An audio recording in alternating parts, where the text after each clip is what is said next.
The Guadalcanal campaign has been regarded as one of the most important campaigns in the history of the Pacific War, one of its major turning points that completely changed the course of history, and one of the most exciting stories of the Pacific theater. But what happened after Guadalcanal? Not many people know about the tribulations that the brave American soldiers, pilots and sailors had to go through to exploit their impressive victory at the so-called Island of Death. Only a few know about the meat grinder that was New Georgia, where the Japanese command displayed an impressive defensive doctrine that would inflict immense losses on the Allied side, or about the countless naval battles of the Central Solomons campaign, where the Allies also scored their first surface victories. And it might surprise you to know that it was in the Guadalcanal aftermath that one of the most important figures of the Pacific War met their demise, Admiral Yamamoto Isoroku. Today, join us in this long video as we cover in full detail the follow-up to Guadalcanal, the Central Solomons campaign. After the epic conclusion of the Guadalcanal campaign, with one of the most elaborate and perfectly coordinated evacuation operations in the history of warfare, the Japanese Empire now knew completely that it had to go on the defensive. Because of this, they had already established strong bases all over the Central and Northern Solomons, with the IJA assuming the responsibility of defending Buka and Bougainville, while the IJN had to protect Kolombangara and New Georgia. Furthermore, efforts to reinforce these places were already underway. Yet the Japanese presence on the island of New Georgia also posed a serious threat to future American operations in the South Pacific. As such, Admirals Nimitz and Halsey immediately began planning their next moves in the South Pacific, intending to counter the Japanese infiltration down the Solomons. In January, they wished to attack the main enemy base at Munda, yet they lacked the forces for such an undertaking. However, the occupation of the Russell Islands to the southeast, codenamed Operation Clean Slate, seemed very feasible in comparison, thus preventing their use by the enemy to ship more troops into Guadalcanal and securing another air and naval base that could be used as a staging area to support the invasion of New Georgia. For Nimitz and Halsey, this was to be the first step in the conquest of the Central and Northern Solomon Islands for the final isolation of the Japanese stronghold at Rabaul. On January 29th, as Halsey received permission from Nimitz to proceed with the occupation, the Americans planned to embark an infantry battalion and anti-aircraft units from Guadalcanal into 2 destroyers to occupy the Russells. Yet the Japanese quickly beat them to it, landing an estimated 400 troops on the island, for what the Allied commanders didn't know was the final evacuation of Guadalcanal. This forced Halsey to postpone Operation Clean Slate, as he expected a violent response to the occupation of the Russells, and therefore believed that the occupation force would have to be strong. On February 7th, with the Americans still not knowing that there was no large Japanese force anymore on Guadalcanal, Halsey finally directed that the landing force was to consist of the 103rd and 169th Regiments of Major General John Hester, along with the 3rd Marine Raider Battalion, anti-aircraft detachments from the 10th and 11th Marine Defense Battalions, and naval base and construction units. Admiral Turner was to command the operation, employing a small fleet of 8 destroyers, 5 minesweepers, and other minor vessels to escort Hester's forces, while Admiral Fitch's land-based aircraft were to cover the movement of the troops. Furthermore, 2 other task forces were also close by in support. Unbeknownst to the Americans, however, the last Japanese troops withdrew from the Russells by February 10th, as Operation KE had been successfully carried out. Over the next 10 days, reconnaissance of the islands found some hastily abandoned equipment, but no presence of the enemy. Still, despite the reports of the Japanese withdrawal, Halsey decided to carry out Operation Clean Slate as planned, as he feared that the enemy might suddenly decide to reinforce the islands. By February 17th, Hester's forces had moved from Noumea to Collie Point, only suffering an unsuccessful attack by Japanese bombers. Yet attacks like this proved to be a great threat, so Halsey would coordinate airstrikes with General Kenny, commander of the air forces in the Southwest Pacific area, against Japanese bases in the Northern Solomons during the nights leading up to Operation Clean Slate to prevent unexpected Japanese counterattacks. Finally, on February 20th, the first echelon of the Russells occupation force departed Guadalcanal en route to the Russells in strict radio silence to avoid detection by the enemy. Luckily for them, the movement to the objective was uneventful. So early in the morning of February 21st, the American force divided into 3 groups and proceeded to the planned landing points. As the 103rd Regiment soldiers landed at 2 separate locations on Banica and rapidly gained control of the island, the 3rd Marine Raider Battalion would do the same on the northern coast of Pavuvu. Unopposed, the landings would be successful, and by the end of the day, the troops had dug themselves into defense positions, with outposts and observation posts already being established. The next morning, Turner's vessels would land the 169th Regiment at Paddy Bay and Yellow Beach, and throughout the rest of February, the landing craft tanks transported the remainder of the 43rd Division. By the end of the month, over 9,000 soldiers had landed in the Russells, the construction of a new airbase had begun, and the torpedo boat base at Wernham Cove had already gone into operation. Upon learning of the enemy occupation of the Russells, so close to the island of New Georgia, the Japanese would launch a surprise air raid on March 6th, which only caused limited damage, but which would be a precursor to a series of fairly frequent air attacks over the next 3 months. In late May, the construction of the Banica airfield would finally be completed. So at that point, the US was using the Russells as a PT boat base, airfield, training center, and staging area for future operations. Thus, Operation Clean Slate had been a complete success, with Halsey also seeing it as an important practice run for future island-to-island movements in the Solomons. The landing craft tank veterans of Clean Slate would even become the nuclei of the massive training effort for future amphibious operations. Furthermore, the landings taught important lessons to the Americans, and luckily the rapid unloading and movement of supplies inland to keep the beaches clear had been carried out successfully this time, a big improvement from their previous experience in Operation Watchtower.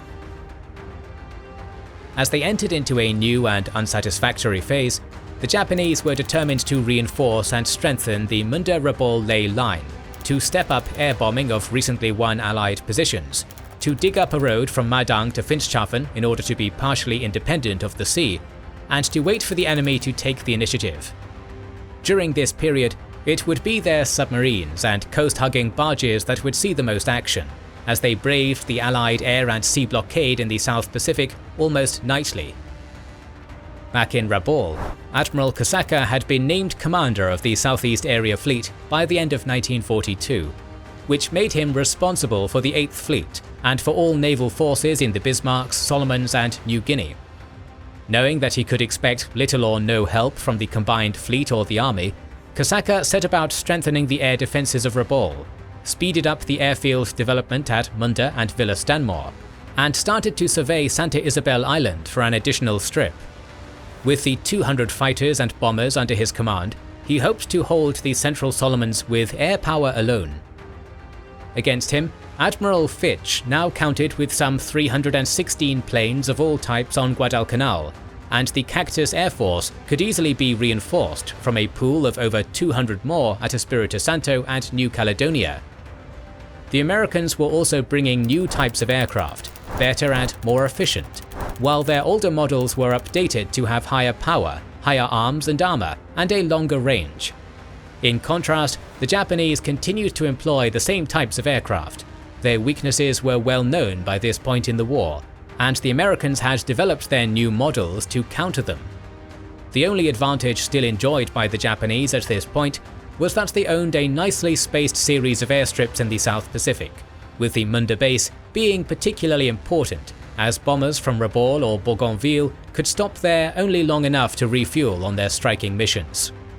Against this tactic, the Americans launched a number of air and naval bombardments, which pitted Munda Field with holes, but to no avail, as the Japanese filled in the craters with crushed coral, and in a matter of minutes or hours, the strip was again operational.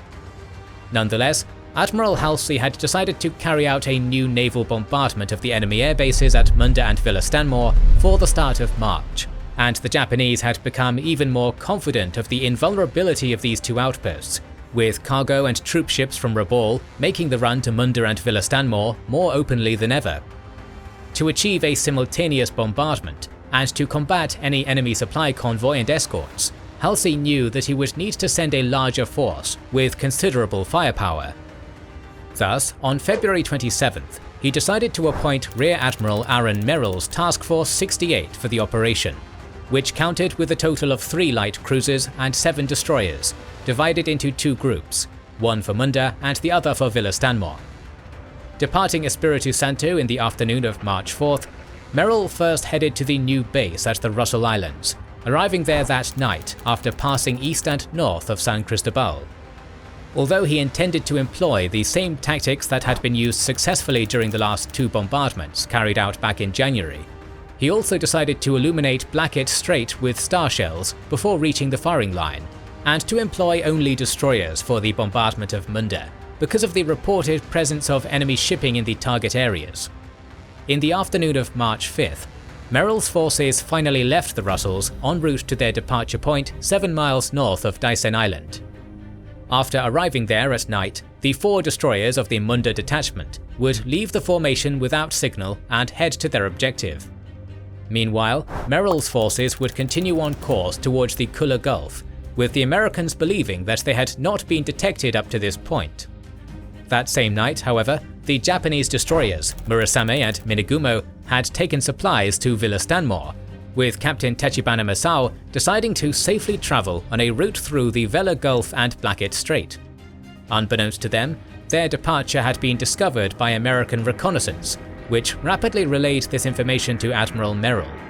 For the Americans, a battle was on the horizon. Nonetheless, estimations about their speed and course made it impossible for them to intercept the enemy destroyers, so Merrill would decide to carry out his original plan with 2 slight alterations: to increase speed so that they could start the bombardment before the Munda detachment, which would alert the Japanese vessels should they be in the strait, and to fire at any hostile units revealed during the illumination of Blackett Strait. Yet upon delivering the supplies, Captain Tachibana unfortunately decided to return to the Shortlands via the shorter route through the Kula Gulf, a decision that would ultimately seal his fate. Shortly after midnight, in accordance with Merrill's operational plan, the 3 light cruisers were directed to swing into Kula Gulf, while the destroyer Waller was detached from the formation for an advanced sweep of the Gulf over the intended track. Meanwhile, the Japanese destroyers were sailing in the opposite direction along the east coast of Kolombangara, when at 00:53 the radar of the cruiser Montpellier detected the 2 enemy vessels to the northeast of Sasamboki Island. Soon all the other ships had made contact, so they began tracking the enemy and training their guns. Then, at 01:01, the Montpellier broke the silence as it opened with her main battery, followed almost immediately by the Cleveland and the Denver. Concentrating their fire on the Murasame, the Americans made effective use of the radar-controlled gunnery and successfully straddled the destroyer. At about 01:06, one of the salvos that hit her caused a big explosion and subsequently started large fires on her deck.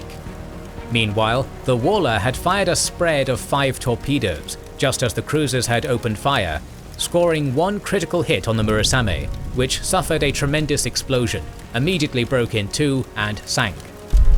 Merrill then directed to open fire on the Minegumo, as the destroyer continued on a northerly course while attempting to return fire.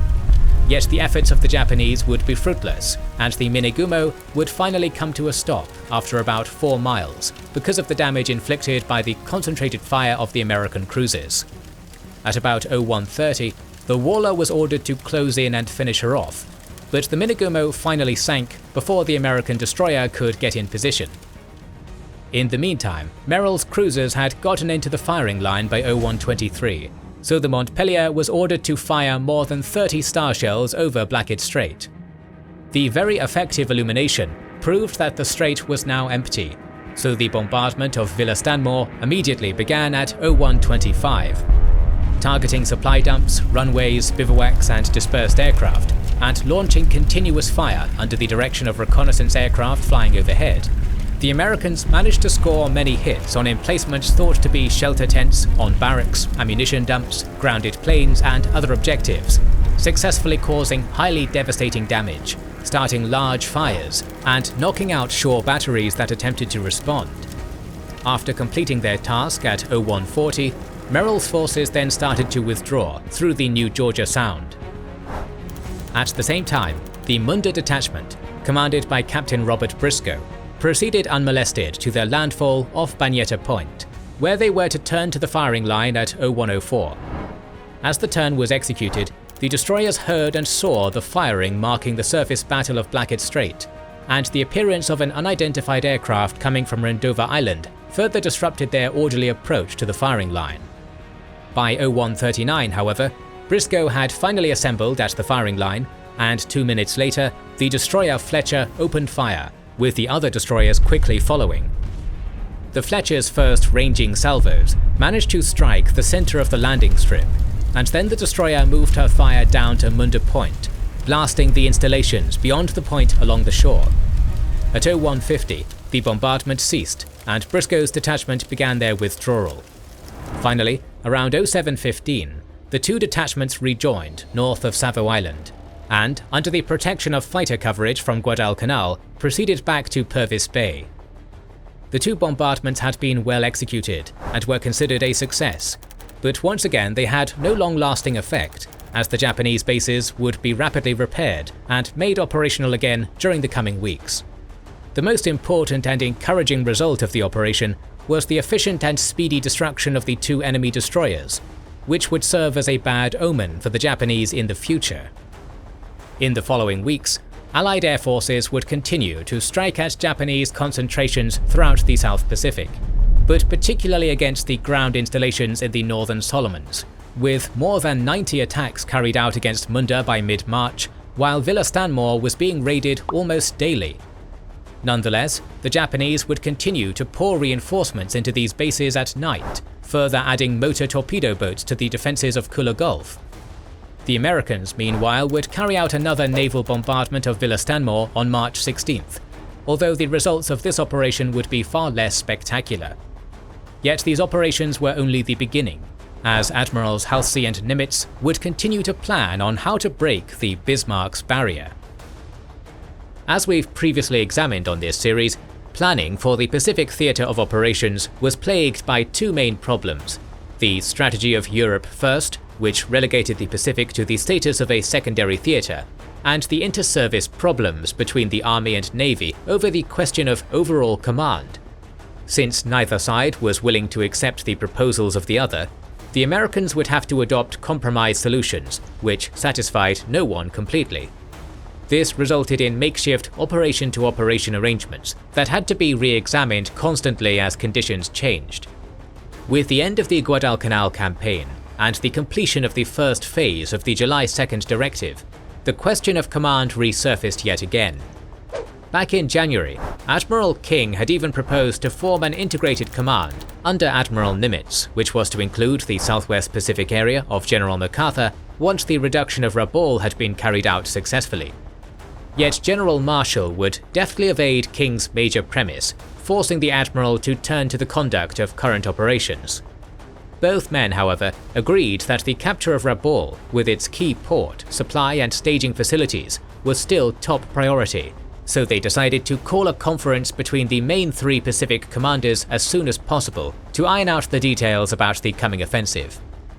In the meantime, the South Pacific area of Admiral Halsey would experience how troublesome it could be to cooperate with MacArthur even in the face of extreme danger, which further emphasized the need for overall command, or at least for closer coordination in the theatre. Additionally, King was dissatisfied by MacArthur's failure to provide any detailed plans about the second phase of operations. He felt that unless more definite information was provided, then the Joint Chiefs of Staff should call upon Nimitz and Halsey to furnish their plans for going ahead in the Solomons, in alleged support of MacArthur. By mid-February, it was finally agreed that instead of a conference in the Pacific, the commanders would just send their representatives to Washington to present their plans. On March 12th, the Pacific Military Conference thus opened, as important representatives of the Southwest, South, and Central Pacific areas met at Washington, determined to get additional means for their respective areas. Lasting until March 28th, the sessions would be conducted under the supervision of the Joint Staff Planners, headed by Rear Admiral Charles Cook and Major General Albert Wedemeyer.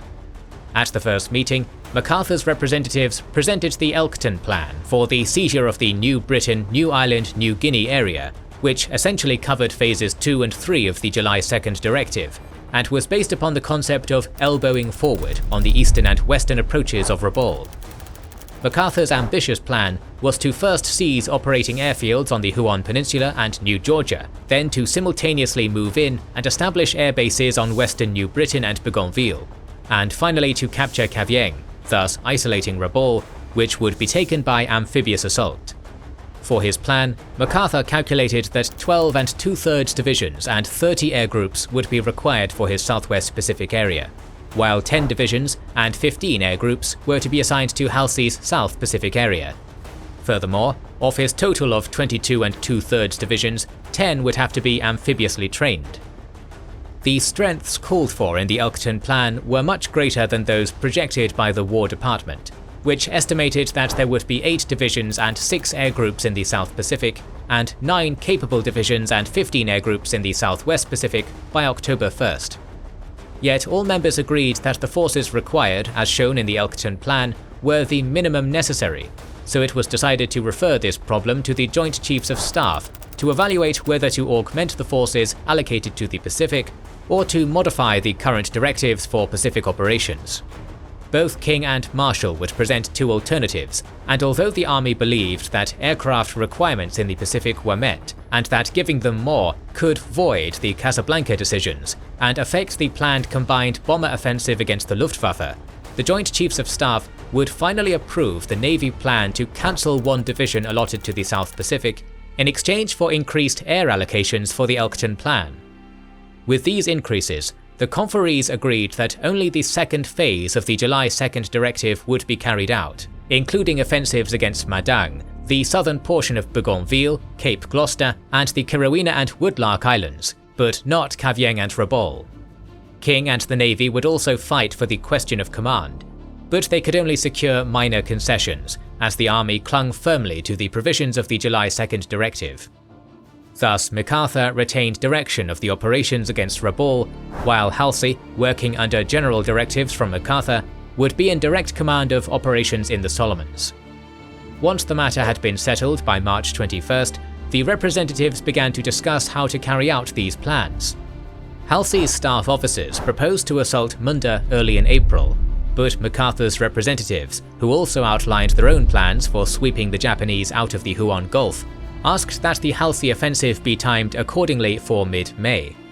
In the end, the Joint Chiefs of Staff would determine that Halsey was to wait until MacArthur had an airbase in the Trobriands. With the conference at an end, the Joint Chiefs of Staff would finally issue this new directive on March 29th. In conclusion, the Pacific Military Conference had succeeded at bringing about an adjustment of demands vis-à-vis supply for the Pacific. The theatre representatives therefore gained a small victory with the Navy's assistance, but the War Department had also been able to keep the increases within bounds and the operations within reality. Both groups could feel some measure of satisfaction over the outcome, as the projected operations in the Pacific, which later assumed the codename Cartwheel, were going to carry the United States through 1943. After the conference, Halsey would immediately fly to Noumea to pay a call upon his new boss in Brisbane. This personal meeting would kickstart a fruitful relationship between the two commanders, one that would be important for the future of the Pacific War. As a side note, Admiral King would also institute the new numbered fleet system on March 15th, renaming Halsey's South Pacific Force to 3rd Fleet and MacArthur's naval forces to 7th Fleet, under the command of Vice Admiral Arthur Carpenter. Additionally, Allied air units in the Solomon Islands would be combined into a joint command, the Air Sols, led by Rear Admiral Charles Mason, which was subordinated to Halsey's South Pacific area. Meanwhile, the Japanese were also making a shift in their strategic plans. Admiral Yamamoto, after trying unsuccessfully to win a decisive naval action against the US at Midway, the Eastern Solomons and Santa Cruz, had decided to wait for Nimitz to overextend and give him a big break. But the loss of 6 carriers and many destroyers in less than a year required conservation of these 2 vessel types, so Yamamoto would safeguard his carriers beyond the range of American aircraft, and would only grant a small ration of destroyers to the exhausted 8th Fleet of Admiral Mikawa, who was by now seen as one of the main culprits for the loss of most of the Solomons. The disastrous Battle of the Bismarck Sea also served as a decisive reason for a vital revision of the joint Army-Navy operational policy, whereby first priority was definitely shifted from the Solomons area to New Guinea. There, Generals Imamura and Adachi continued to bring the last elements of the 20th and 41st Divisions to the Madang-Wewak area, though after March, Allied air attacks on Japanese ships unloading or at anchor, especially night bombing raids, would increasingly interfere with transport operations. With the bulk of these forces already landed by the end of February, however, the 20th Division of Lieutenant General Aoki Shigemasa was ordered to move towards Leh, constructing a supply road via the Finisterre Range, the Ramu and the Markham River valleys. On March 25th, Imperial General Headquarters would finally issue a directive, mainly aiming to reinforce and secure the key Leh Salamaua area. Furthermore, this directive would place the IJA and its air force in command of the defense of New Guinea, while the IJN and its aircraft was to take over the defense of the Solomons and Bismarcks. The situation had changed drastically for the Japanese Empire in the Pacific War. While the Allies planned to undertake the next phase of offensives against Japan, in what would be known as Operation Cartwheel, the Japanese were also shifting their priorities to the successful defense of New Guinea, particularly the key Leh Salamaua area. This is why Admiral Yamamoto and the combined fleet staff were greatly incensed by the disaster that transpired in the Bismarck Sea, as the Japanese convoy was meant to reinforce Leh. They were also concerned about the state of land-based aviation, which had failed to protect the convoy during the battle. Recognizing that Admiral Kosaka's 11th Air Fleet had suffered many losses in the last few months, including most of its original air crews. Furthermore, the remaining air groups also suffered from a series of serious issues, but there were two that were most important: the poor health and poor morale that Rabaul was experiencing due to widespread diseases, including malaria and chronic diarrhea, and the poor quality of replacements for the original veterans, many of them unfamiliar with the aircraft employed in Kosaka's command and requiring to be trained again after their arrival. The accelerated flow of replacement aircrews to the front lines was actually a fleet-wide trend, as the IJN shortened the training syllabus for commissioned and enlisted pilots by 2 months. To achieve this reduction, the amount of instructional time devoted to skill areas such as gunnery, tactics, and formation flying was reduced, or in some cases eliminated. Surviving pilots that had started the war in the 3rd position of a 3-plane sector even rose to the role of shotai or chutai leaders without having the experience to really assume such responsibilities. Thus, the March 25th directive to establish a superior and impregnable strategic position finally put an end to the Great Southern Offensive, as Tokyo implored Army and Navy to operate as one unit in the defense of their precious gains, while at the same time maintaining pressure on the Allied forces in New Guinea. To implement this new directive, General Imamura decided to summon a conference on Rabaul on April 12th, attended by the commanders of the 17th and 18th Armies, the 6th Air Division, and units under Direct Army Area Command. At this conference, it would be decided that General Hyakutake's 17th Army was to assume responsibility for the defense of the Northern Solomons, in coordination with the Navy, with the additional mission of assisting them during the incoming attacks on the Central Solomons, while General Adachi's 18th Army was to secure a firm strategic position at Leh Salamaua via the establishment of overland and coastal supply routes linking Madang and western New Britain with the Leh area. The construction of naval and air bases on the eastern New Guinean coast was also to be sped up, so that the 6th Air Division of Lieutenant General Itahane Giichi could gradually advance its bases of operations there. Though a step in the right direction for the Japanese, these orders would be difficult to accomplish, as American aircraft had already made destroyer runs to Finschhafen impossible, further wearing down the strength of the Japanese units in New Guinea with constant air attacks. Therefore, the only means of moving men and supplies to Leh would be through slow and arduous transport by submarine and small craft, and the debilitated forces already stationed there would be unable to take any offensive action. But there was also a small offensive element in the March 25th plan, directing the IJN to start an air campaign against Allied positions in the Solomons and New Guinea. Knowing that the 11th Air Fleet by itself was incapable of mounting an effective strike, Admiral Yamamoto called upon the 3rd Fleet, now under the command of Admiral Ozawa, to contribute its carrier air groups to the effort.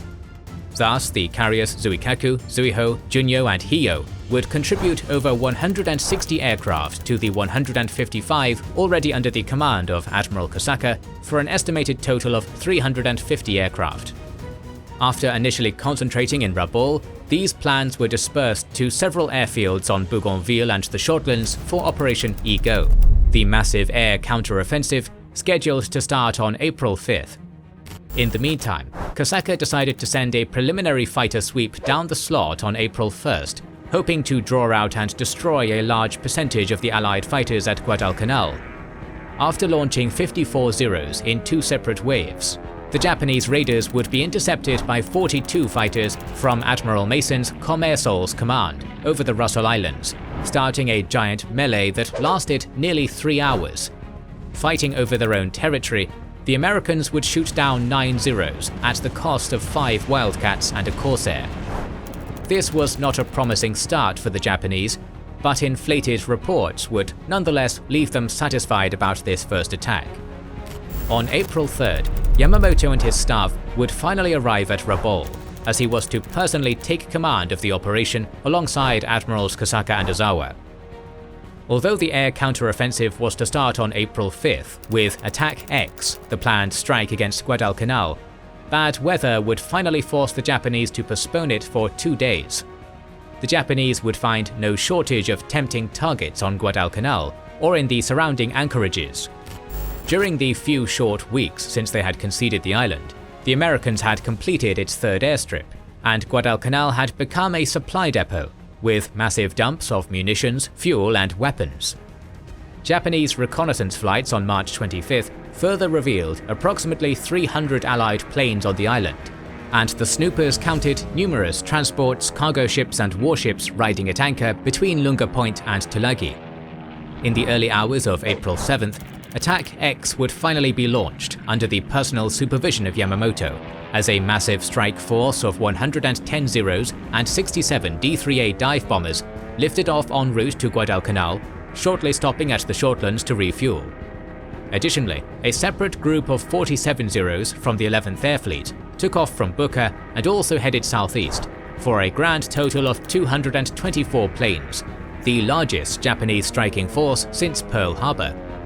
Yet the Allies enjoyed an experienced and talented intelligence network at this point in the war, so they would receive several warnings of the impending attack. It's worth highlighting the remarkable work of Australian coast watchers, who had been transmitting reports of their visual sightings ever since the start of the Pacific War.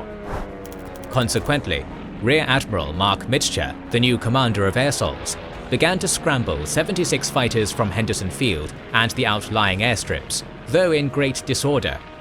And despite the early detection, the Japanese also bought extra time by cleverly splitting the attack force into 4 groups, which created initial confusion amongst the Allied radar controllers. As the 4 squadrons of Vals were preceded by 2 sweeps of fighters, 3 squadrons of Wildcats would get to intercept them, rapidly engaging in an air duel. Yet despite their best efforts, they would be unable to prevent the Vals from attacking targets in Tulagi anchorage. As a result, 3 ships would be sunk: the veteran American destroyer Aaron Ward, the small New Zealander corvette Moa, and the US tanker Kanawha of 14,500 tons. Luckily, the Americans were able to evacuate their bombers from Henderson Field before it got attacked, so not much damage would be scored against Guadalcanal. After the fight broke up, most of the surviving Vals and Zeros would head back towards Bougainville, though some would have to ditch or land at Munda. Japanese losses in this engagement totaled 12 Zeros and 12 Vals, including that of future writer Toyoda Minoru, who would be later rescued and imprisoned by the Americans. In turn, the Japanese aviators claimed 41 American planes destroyed, although only 7 Wildcats were lost, and the dive bomber crews claimed to have sunk 12 major vessels. So Yamamoto and his staff were very pleased by the outcome of this strike. Because of this apparent success, Yamamoto would proceed to approve Attack Operation Y, a series of air raids against bases in New Guinea. The first would be carried out on April 11th, as 73 Zeros and 27 carrier dive bombers departed Rabaul and attacked Oro Bay, adjacent to the rapidly expanding aerodrome complex at Dobodura. A total of 50 Allied fighters scrambled from Dobodura and intercepted the force, shooting down 2 Zeros and 4 Vals without loss. Despite the number of Japanese aircraft involved, the results were surprisingly modest. Only one American cargo vessel sunk, a transport heavily damaged, and an Australian minesweeper damaged. Early the next morning, Yamamoto travelled to Guadalcanal aerodrome to personally send off another strike, this time against Port Moresby. An inspiring sight in his crisp white uniform, he waved to the passing crews as 43 G4M medium bombers lifted off, shortly followed by an escort of 65 Zeros. A separate fighter sweep of 66 Zeros was also assigned to the raid, for a grand total of 174 aircraft. Flying in two large formations, the Japanese initially headed towards Milner Bay, which allowed the Americans to detect them with a radar station. Consequently, General Kenny would scramble every operational fighter on the near side of the Owen Stanleys. Yet the initial approach to Milner was a feint, and soon a different warning would report them crossing the mountain range. This gave the attackers an ideal opportunity to cause serious harm, and although they would be intercepted by 44 Allied fighters, the Japanese bombers would be able to penetrate the defensive fighter screen. Failing again to take advantage of their numerical superiority, the two Japanese formations separately attacked outlying fields instead of concentrating on one important target. Nonetheless, the attackers would blanket the airstrips and crater the runways with bombs, successfully damaging numerous ground installations and some 15 aircraft, as well as destroying 3 B-25s and a Beaufighter on the ground. The Japanese also claimed the sinking of a transport anchored in the harbour and the destruction of 28 enemy planes, although only 2 P-39s would be shot down. In contrast, the Japanese lost 2 Zeros and 7 Bettys. On April 14th, as the Japanese air offensive was nearing its conclusion, Yamamoto would yet again send off the next attack in person, this time against Milner Bay. With a combined strength of 196 aircraft, including 75 Zeros and 23 Vals from the carriers Hiyo and Junyo, that were joined by 54 fighters and 44 Bettys from Admiral Kosaka's 11th Air Fleet, the Japanese set out to deliver a deadly blow against the Allied forces. Although Milner Bay enjoyed a low cloud base for most of the year, with the nearby mountains making flying in this area a dangerous proposition, the attackers had gotten lucky when they chose their last objective, as the Allies had rerouted most of their shipping to Milner Bay due to the recent raid on Port Moresby. Fortunately, the Allies would receive advance warning of the attack, so the Australian harbourmaster, Commander Geoffrey Branson, would order the vessels to disperse, while General Kenny scrambled some 44 fighters to intercept the enemy strike. Yet, despite the best efforts of the Allied airmen, the Japanese would once again get through, with their bombers attacking Milner Bay in several waves. Initially, high-level bombers dropped at least 100 bombs on the anchorage, with dive bombers then beginning to attack the Allied shipping in the area. As a result of the raid, the Dutch troop transport Van Heemskerk would be beached after suffering several hits which set it ablaze. The British cargo ship Gorgon would also be bombed and set on fire, although the blaze would be extinguished later on, and the Dutch transport Van Outhoorn, as well as the Australian minesweepers Wagger and Kapunda, would be damaged by near misses. The air duel, meanwhile, resulted in 8 Japanese aircraft destroyed, 1 Kitty Hawk shot down, 4 more P-40s heavily damaged, and 1 Lightning being forced to crash land. At Rabaul, the returning air crews would then report another series of hugely inflated results. 3 large transports and 1 medium transport sunk, 6 transports heavily damaged and set on fire, and 44 Allied planes shot down for certain. Though Yamamoto had planned to carry out an additional fighter sweep on April 16th, reconnaissance flights would fail to turn up adequate targets on New Guinea's northeast coast. This finally brought an end to Operation Ego, as Japanese losses were mounting up and the already launched attacks appeared to have been a great success. Yamamoto and his staff were highly encouraged by the deceptive reports submitted by the air crews, completely believing that the Allies had suffered tremendous damage. In reality, however, the air offensive had failed to inflict serious damage on Allied forces. The only real consequence of Operation Ego was that American operations in the Solomons were set back about 10 days, with bombing and mine-laying sorties being postponed to hold back aircraft in case the Japanese launched more airstrikes. Had the Japanese followed up on this offensive with more air raids, they might have succeeded at their objective of preventing the future invasion of the Central Solomons. But alas, this would not be the case. Yet the most important consequence would be Yamamoto's decision to carry out a tour of the forward area in order to raise the morale of the men stationed there, just as he had done in Rabaul, an action that would have a dire effect on the future of the Japanese Empire. On April 17th, Vice Admiral Agaki Matsume, Yamamoto's chief of staff, would also chair a conference to review the lessons learned from the aerial offensive, notably including the tendency of Japanese warplanes to catch fire after just a few hits with incendiary or even tracer rounds. With the conclusion of Operation Ego, a positive mood spread outwards in Rabaul once again after so much time, resulting in an atmosphere reminiscent of the early days of the Pacific War. But unfortunately for the Japanese, this boost in morale would be brief. Though the apparent success of those missions undoubtedly helped the overall mood at Rabaul, it was the presence of Admiral Yamamoto in his crisp white uniform that served as a great inspiration to the Japanese soldiers, sailors, and airmen stationed there.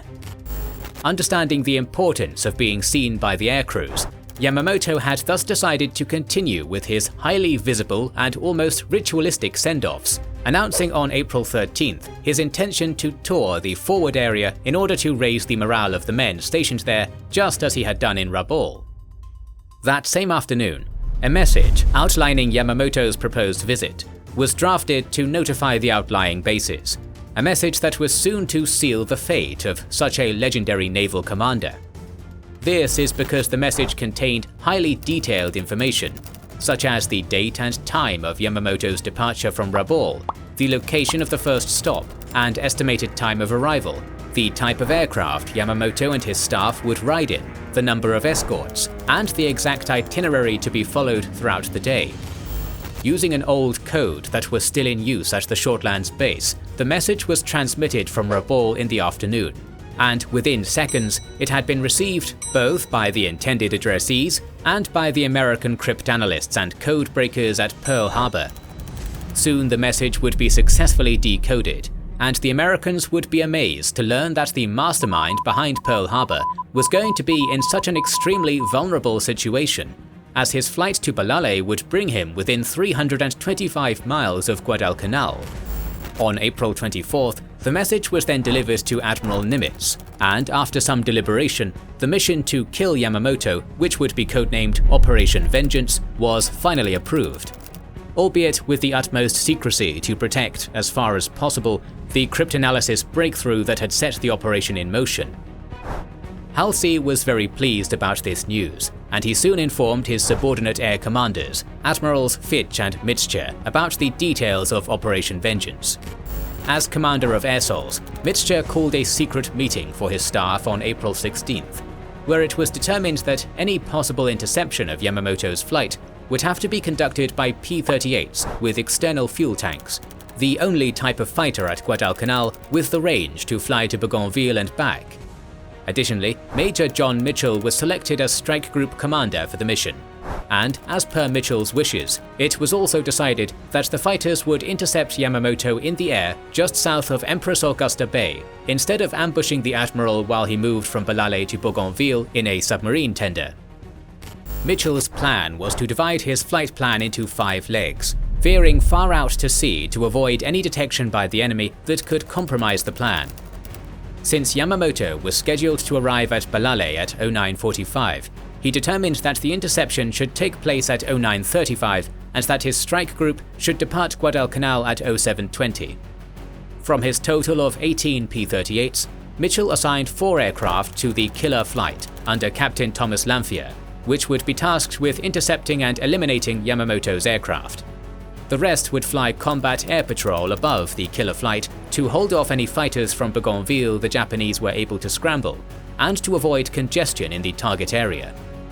Even with the external fuel tanks, the Lightnings would still be at the extreme limit of their range, so they would have only 15 minutes to shoot down Yamamoto. At the same time, Mitchell figured the odds at about 1,000 to 1 that they could make a successful intercept at that distance. Meanwhile, back at Rabaul, important naval commanders, such as Admirals Ozawa and Jojima, voiced their opposition to such foolish plans, but Yamamoto refused to change his mind. A stickler for punctuality, Yamamoto and his staff finally departed Rabaul at 0800 on April 18th. Yamamoto, this time wearing field green, although with his usual white gloves and a ceremonial sword, climbed on board an olive-coloured Betty with the number 323 painted on its vertical stabilizer, along with 3 officers, while Admiral Ogaki and 3 other staff officers were seated in the second G4M, numbered 326. The bombers took off to the southeast, passing over Matupit Harbour and the gaping crater of Tavurva as they climbed, with the 6 escort fighters behind them. Confident about his chances of getting to Bougainville sight unseen and on time, Major Mitchell's strike group also departed Guadalcanal at 0710, thus setting in motion Operation Vengeance, the longest aerial interception mission of World War II. Within minutes of Mitchell's takeoff, 2 Lightnings were scrubbed, one with a blown tyre, the other with fuel transfer problems. Both were part of the killer flight, so 2 designated alternatives slid into the vacated spots. As they headed outbound on the first leg of their route, the P-38s had to descend to 50 feet to avoid detection, while the pilots began to endure the hot temperatures at sea level. After flying on a heading of 265 degrees on the first and longest leg for 55 minutes, Mitchell then turned 25 degrees right to 290 degrees. 27 minutes later, he turned to 305 degrees. This leg was flown for 38 minutes, then to 20 degrees for the 40-mile leg to the south edge of Empress Bay toward the coast. As he crossed the bay, he turned to 90 degrees, and with the flight now approximately 4 minutes from the calculated interception point, the P-38s began to close in and made sight of the southwest corner of Bougainville. In an extraordinary act of navigation, the flight had arrived at the precise location intended, and at 9:34, only 1 minute ahead of the scheduled time. And right on top of them, passing serenely overhead, was the anticipated flight of Japanese aircraft, just as they were beginning their descent over the jungles of Bougainville. Unfortunately for Yamamoto and Ogaki, Japanese operational security was incredibly lax at every level. Yet Mitchell was also very surprised to find not 1 but 2 enemy bombers, which disrupted his entire plan. Furthermore, due to a problem with the release of a belly tank, 2 P-38s of the killer flight had to pull away until the problem was resolved. Thus, Mitchell now only had half as many fighters as planned to pit against twice as many bombers as anticipated, and he couldn't order his men to concentrate on one of them because he didn't know which one was Yamamoto's. With icy resolve, he refused to improvise and ordered Captain Lamphia to attack nonetheless. Meanwhile, the rest of the P-38s had to climb to a predetermined altitude for combat air patrol, as Mitchell expected the Japanese to send many fighters from the Kahili airbase to greet the admiral. But alas, none were to come, to the disappointment of Mitchell and the cover flight. While the 2 remaining fighters of the killer flight turned towards the 8 enemy aircraft, the Japanese were caught completely by surprise. The escorting Zeros were flying above the bombers and scanning the horizon ahead of them to the south, but they never suspected American fighters would approach them from behind them at a lower altitude. By all accounts, Lamphia made a climbing run to the left, going nose to nose with the 3 escorting Zeros, while the other fighter, under Lieutenant Rex Barber, banked hard right. In response, all 6 of the Zeros made a straight dive from their higher altitude to position themselves between the bombers and the oncoming P-38s. Rather than firing at the American fighters, they kept shooting in front of the P-38s, trying to prevent them from closing on the Bettys.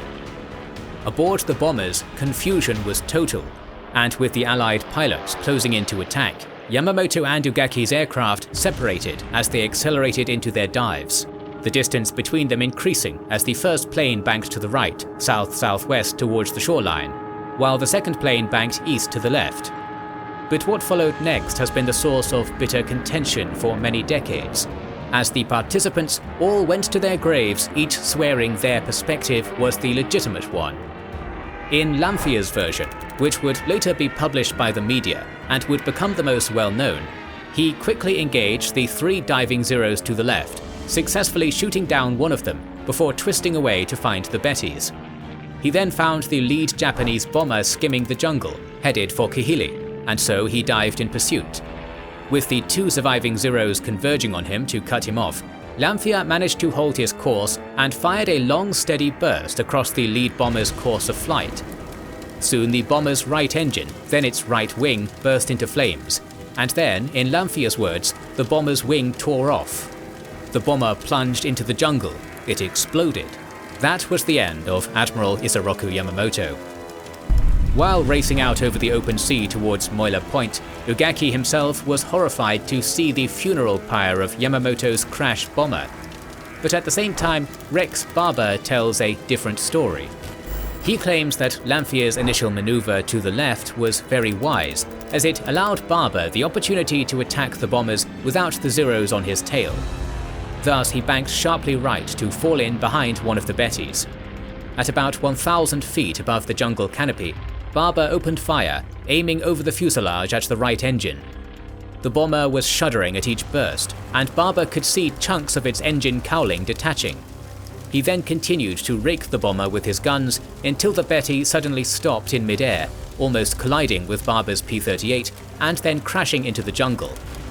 This was allegedly Yamamoto's G4M, as Barber claimed that he got no fire back from the bomber at all. But the 3 Zeros on the right had now caught up with him and were making firing passes at his aircraft. Only the sudden and miraculous appearance of Lieutenants Besby Holmes and Raymond Hine would save him, as they managed to shoot down the 3 Zeros. Heading towards the coast, Holmes and Hine then pursued the remaining Betty and began to fire at it, likely scoring some hits. As the 2 pilots passed it over, Barber also dropped in behind Ugaki's bomber. He fired 1 burst and the bomber suddenly disintegrated, going down into the water. Although Holmes claimed to shoot down Ugaki's Betty himself, Barber believed that Holmes' rounds must have hit the tanks and filled the bomber's wings with gas fumes, because the ship exploded in his face. As he flew through the black smoke and debris, a large chunk of the Betty hit his right wing, cutting out his turbo-supercharger intercooler. Up ahead, Holmes and Hine then encountered the 2 remaining Zeros and immediately engaged them.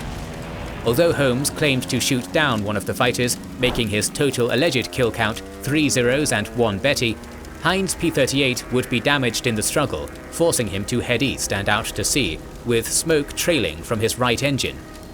Hine was last seen at 0940, and he would become the only Allied casualty of Operation Vengeance.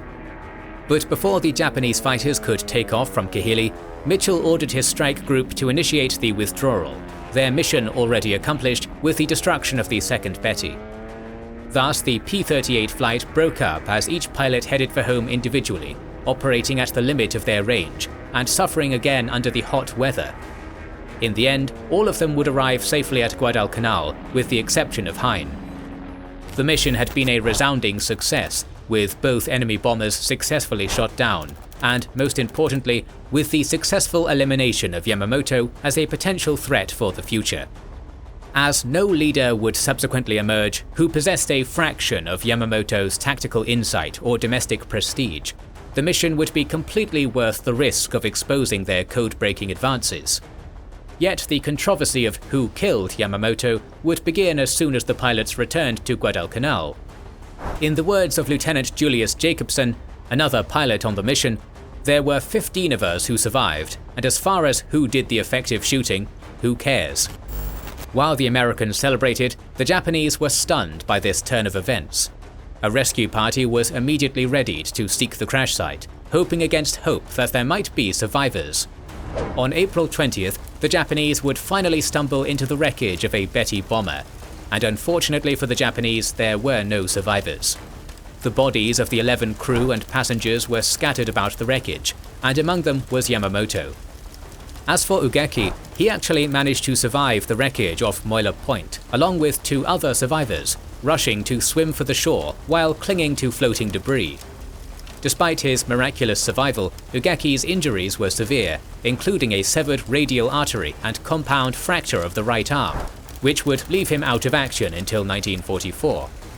On May 7th, the battleship Musashi would set sail from Truk, carrying the ashes of Yamamoto and the others who had died with him. 2 weeks later, it reached Tokyo Bay, just as the Japanese population learned the fate of their hero. Yamamoto was posthumously awarded the Grand Order of the Chrysanthemum, First Class, and the rank of Fleet Admiral.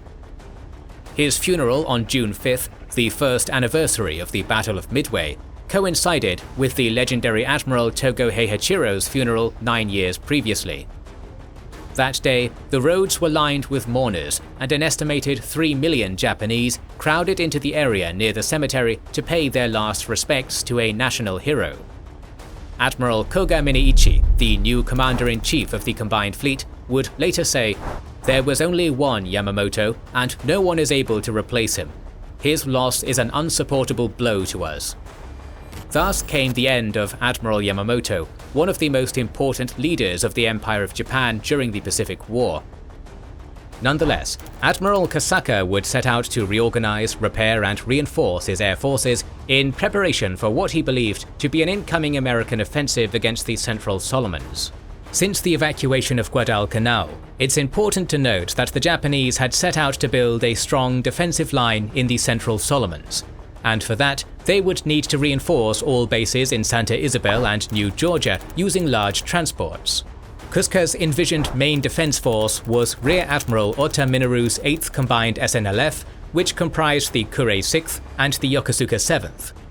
By late January, Ota's unit had begun its movement to New Georgia, successfully arriving at Munda by the end of the month, although a heavy air attack on January 28th would manage to destroy 75 barge loads of valuable cargo, and the Japanese would also send some various forces to occupy Vella and Rakata Bay in January, establishing some light defenses in these new bases. By late February, however, the destruction of the Kirikawa Maru would force the Japanese to rely only on destroyers, deeming the cargo ships as unfeasible. Additionally, the Battle of Blackett Strait on March 6th would force them to avoid the Kula Gulf, and instead use the Ferguson Passage. Thereafter, throughout the rest of March, April, and early May, the Japanese suffered only one loss, so the new route appeared to be successful.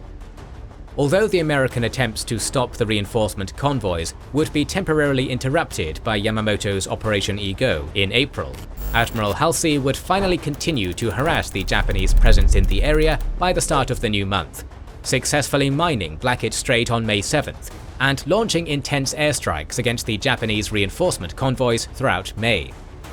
On the night of May 12th, Admiral Ainsworth would also take his vessels to launch another naval bombardment of Villa and Munda, the heaviest yet in volume of fire.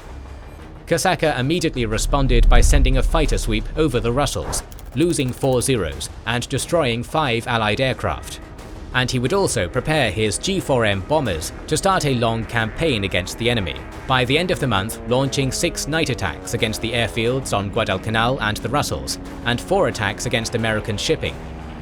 Yet the threat of the renewed American air attacks would ultimately force the Japanese to cancel the final scheduled destroyer runs until late May and early June.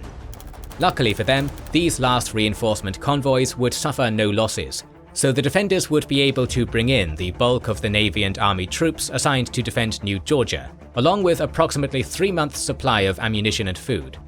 Thus, the stage was set for the start of another bloody campaign.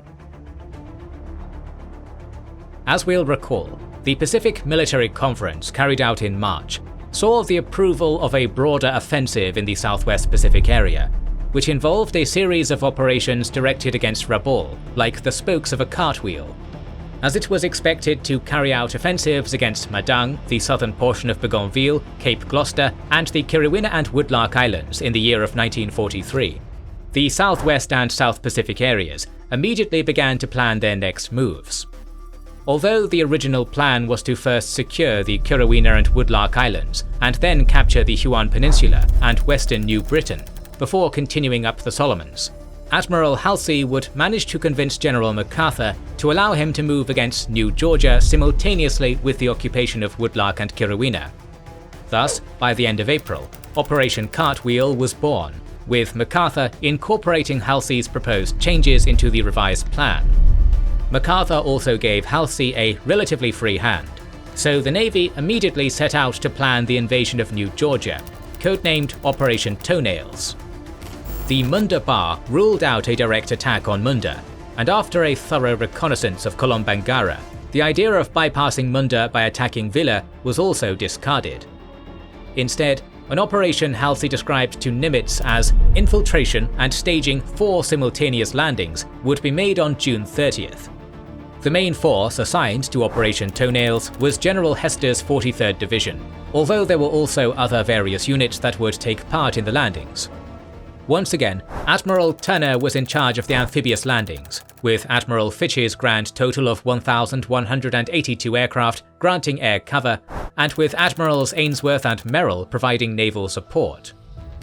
On the other side, Admiral Kosaka and General Imamura also prepared to face the incoming American offensive. As we'll recall, it had been decided back in January that the Central Solomons were under the exclusive responsibility of the IJN. Yet the Bismarck Sea disaster would soon force a change of plans for the Japanese. As IJA units had suffered because of the ineptitude of the IJN, it was ultimately decided that both the Army and Navy would literally operate as one unit. Though the Central Solomons were still under the overall responsibility of the 8th Fleet, now commanded by Vice Admiral Baron Samejima Tomoshige, some IJA units would be placed under Navy command, according to agreements between Imamura and Kosaka. Thankfully, just like Halsey and MacArthur, Imamura and Kosaka would develop a deep friendship, so many Army units would be sent to reinforce the New Georgia defences. By late May, the bulk of the 229th Regiment had arrived at Munda, with the 13th Regiment doing the same at Vella by the end of June. Imamura would place both regiments under Major General Sasaki Noboru's Southeast Detachment, which reported directly to Samejima. Samejima's first orders were to arrange responsibilities between General Sasaki's Southeast Detachment and Admiral Ota's 8th Combined SNLF, with Sasaki in charge of Munda itself, while Ota had to defend the northern sector. If the situation demanded it, command would be unified under the senior officer in New Georgia, General Sasaki. Ota also had responsibility for coastal artillery defense, radio communications with the rear, and the all-important barge operations that would transport troops and supplies from Kolombangara and evacuate the sick and wounded. In the meantime, Admiral Koga, new commander of the combined fleet, had to preemptively send most of his forces home to support the planned reinforcement of Attu. With the fate of the Aleutian Island sealed by the end of May, Koga decided to concentrate the combined fleet at Truk to have it ready by August for a decisive battle with the US Navy. Without the aid of Koga's carriers, Kosaka decided to launch another air counter-offensive in the month of June, trying to prevent the Americans from invading the Central Solomons. While his G4M bombers were to repeat operations against American shipping east of San Cristobal and night missions over Guadalcanal, Kosaka planned to first gain control of the air with Operation SO, sending his total of 105 Zeros to sweep and bomb the enemy airfields with a new type of gasoline bomb. Having dealt with the Allied fighters, Operation SE was to immediately start, with 25 D-3A dive bombers attacking the shipping in the Guadalcanal-Tulagi area. Operation SO began on the morning of June 7th, with 81 Zeros under Lieutenant Commander Shindo Saburo attacking the Russells. Yet 104 Allied fighters were expecting them there, so they lost 9 Zeros and only inflicted 6 casualties. A second attack was sent on June 12th, this time by 74 Zeros under Lieutenant Miyano Zenjiro, but once again they suffered more losses than those inflicted. Claims were much higher though, so Kosaka decided to go ahead with Operation SE.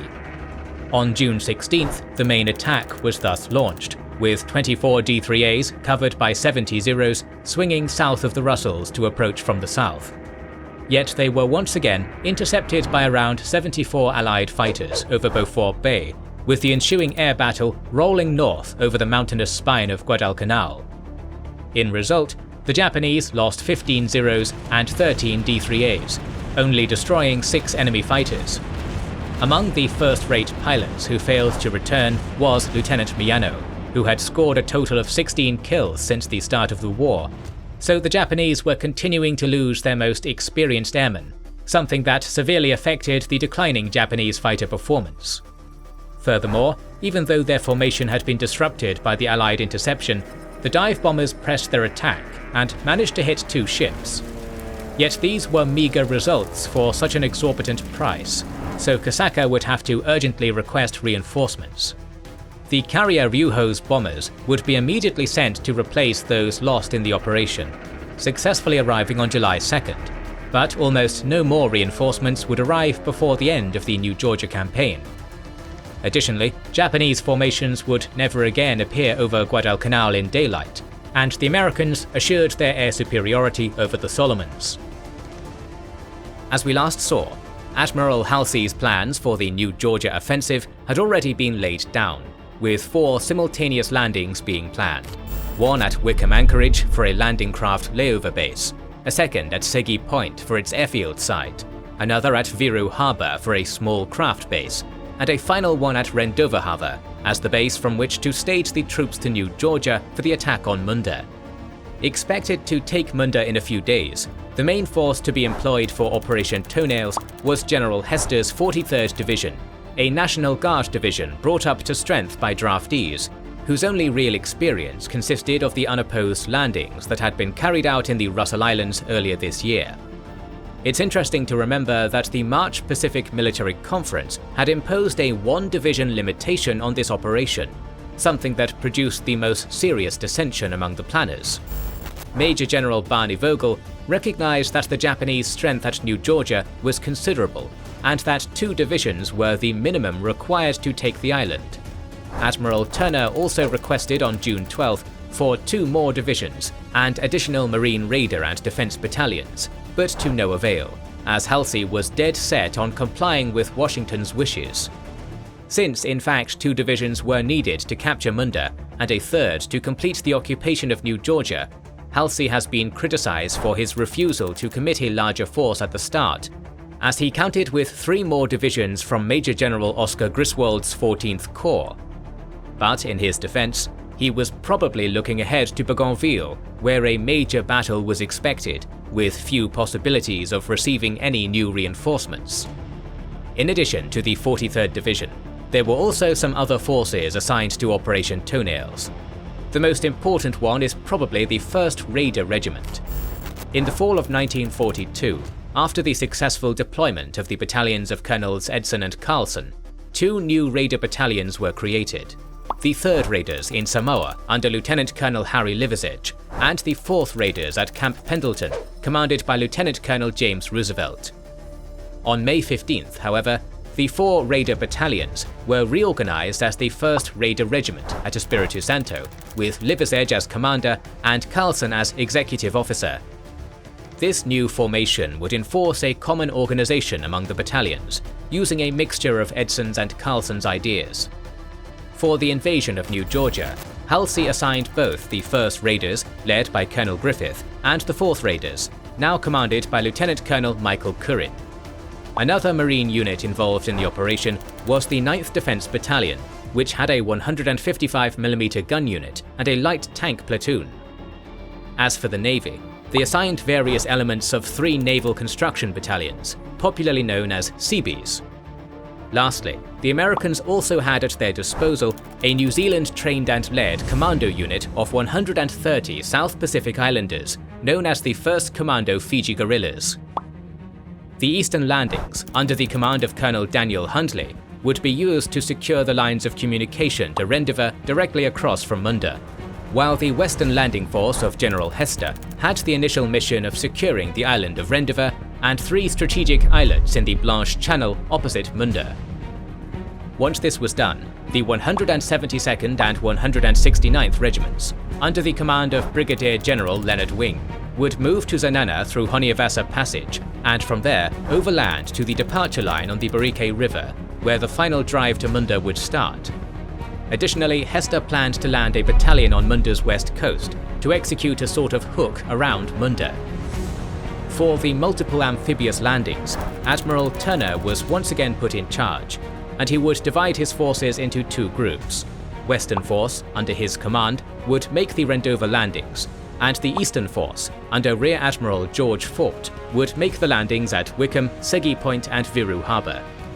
For the Rendova Harbour landing, Turner planned to use 4 APAs and 2 AKAs on June 30th to take in the 172nd Regiment and the 24th Seabees. Thereafter, his large landing craft would complete the initial movement of Hester's forces over the next few days. Meanwhile, for the other 3 scattered landings, Admiral Fort would use destroyer transports, landing craft, and coastal transports. The amphibious forces would be covered by Halsey's Task Force 36, mainly consisting of the forces that had been previously under the command of Admirals Ainsworth and Merrill, the 2 veterans of the New Georgia waters. Merrill would open the D-Day operations with a bombardment of the Shortland Island area, and under this cover, the mine layers would lay fields across the southern entrance to Bougainville, while detached destroyers shelled Vella as a diversion. Meanwhile, Ainsworth would be at sea, within striking distance of Rendova. In the air, Admiral Fitch would grant air support with his grand total of 1,182 aircraft, of which 626 would go to Admiral Mitscher's air sols. Their mission was to establish air supremacy over New Georgia and provide support for the ground troops in any way possible. To control air operations, Fitch also created the New Georgia Air Force under General Mulcahy, with the additional task of acting as a middleman between air sols and the New Georgia commanders. In late June, with the date for the start of Operation Toenails approaching, Halsey and Turner finally decided to add a 5th landing at Rice Anchorage on Kula Gulf, to be carried out on July 4th to serve as a base from which to attack the Enogai Inlet and Bairoko Harbour defensive positions. The northern landing group of Colonel Liversedge, consisting of the 1st Raider Battalion and 2 battalions of the 37th Division, was to interdict Japanese supply lines and prevent the reinforcement of Munda. Covering their landings would be Admiral Ainsworth's force of 3 light cruisers and 4 destroyers. As a preliminary, Halsey also planned to land a number of reconnaissance teams on these objectives. The first one arrived at Segi on June 14th to work on the landing sites for their heavy equipment, and soon more would follow, tasked with manning beacon lights to guide in the landing craft. Yet on June 16th, a difficult situation developed at Segi, as a dozen scouts under the Coast Watcher Donald Kennedy unsuccessfully ambushed a Japanese patrol without killing anyone. This prompted a swift response from Colonel Sasaki, so Japanese activity in the Segi Point Viru Harbour area would increase as a result. Though it was feared that this could force Kennedy to vacate Segi, no action was taken until June 20th, when Kennedy erroneously reported that the Japanese had landed troops in Nono Lagoon. That night, Admiral Turner thus reacted by sending immediately 2 companies of Colonel Kirin's 4th Raiders to occupy Segi, with 2 companies of the 103rd Regiment following them the next evening. The successful arrival of Kirin's forces meant that Kennedy and the airfield site at Segi had been saved, yet it also alerted the Japanese to the incoming offensive, as the Allied destroyer transports had been sighted by lookouts at Wickham.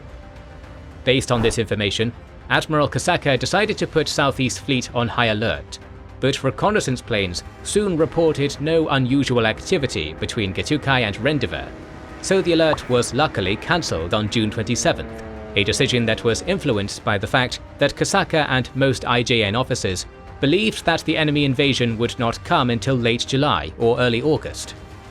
Only Sasaki had reached the conclusion that it would probably come in late June, so he had set out to improve New Georgia's defences in the little time he had. Though facing many obstacles, Sasaki would resourcefully manage to construct gun emplacements at Bairoko by using blocks of coral to establish a main line east of the airfield running inland from Ilangana, which made excellent use of low ridges that ran in all directions, and to build extremely strong bunkers to face a frontal attack across the Munda Bar. Yet communications would remain a major problem, and company-size units would be kept in exposed locations at Wickham Anchorage, Viru Harbour and Rendezvous Harbour, which could have been better used at Enogai, Bairoko and Elangana.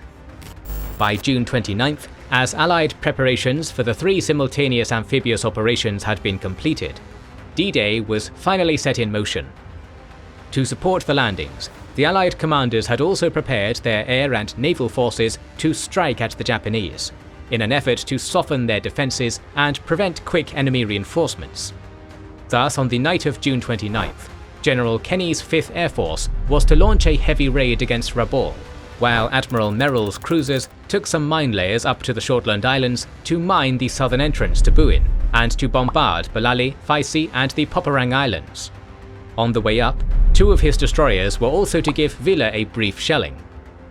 Finally, in the early hours of June 30th, 27 bombers were sent to strike Kahili, with more air attacks being scheduled throughout the day against Munda and Villa.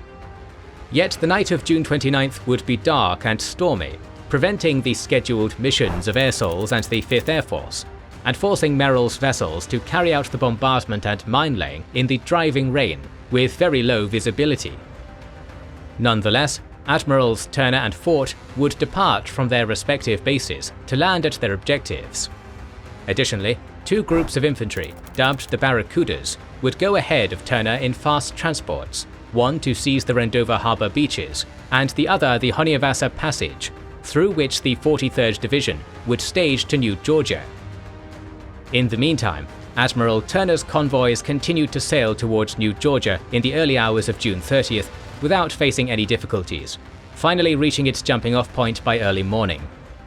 The Barracuda groups had arrived there by 0225, successfully landing the 1st Infantry Group at the Honiavasa, Barilulu and Sasaveli Islands to secure them as a staging base, though the destroyer Zane would run hard aground due to poor visibility. The Rendova group, however, missed the flashing light marking the narrow Renard entrance to the harbour, and would ultimately land in disorder alongside the 1st Battalion 172nd Regiment. By 0600, the main landing in Rendova had begun, albeit in a hurried fashion. Nevertheless, under sporadic sniper fire from a Japanese force of 140 men, the beach would be successfully secured, while General Hester's 2nd Battalion, 172nd Regiment, established a defensive perimeter around the beachhead, experiencing some trouble digging in due to the heavily waterlogged ground. Outnumbered and taken by surprise, the Japanese defenders would eventually start to be pushed inland, suffering many casualties, and finally scattering in an effort to make it to the mainland on makeshift rafts. Yet their efforts would be in vain, as they would be ultimately captured by the American patrols and vessels. The Japanese at Baanga also attempted to interfere with the unloading at Rendova by opening fire with their 12cm guns on the westward destroyers, successfully hitting Gwyn. Nonetheless, the destroyers Fahrenholt and Buchanan would engage the shore batteries, while the damaged Gwyn obscured the transports with smoke, thus neutralizing the Japanese artillery. With his beachhead at Rendova secured, General Hester would then begin to bring the bulk of his forces to the island, while the Seabees started building a naval and artillery base there. Though alarmed by the Nassau Bay landings, Admiral Kosaka and General Imamura were shocked to learn at 0650 that Turner's destroyer screen was off Rendova. In response, 27 Zeros from Kahili were sent to disrupt the landings, though they would be intercepted above Rendova by 16 Corsairs and 16 Wildcats, losing 4 Zeros in the ensuing engagement. Despite these delays, the unloading went at a satisfactory pace, even though the marshy terrain made it difficult. A few minutes before 1500, most of Turner's excessive gear had been unloaded, and his vessels started to prepare for their withdrawal.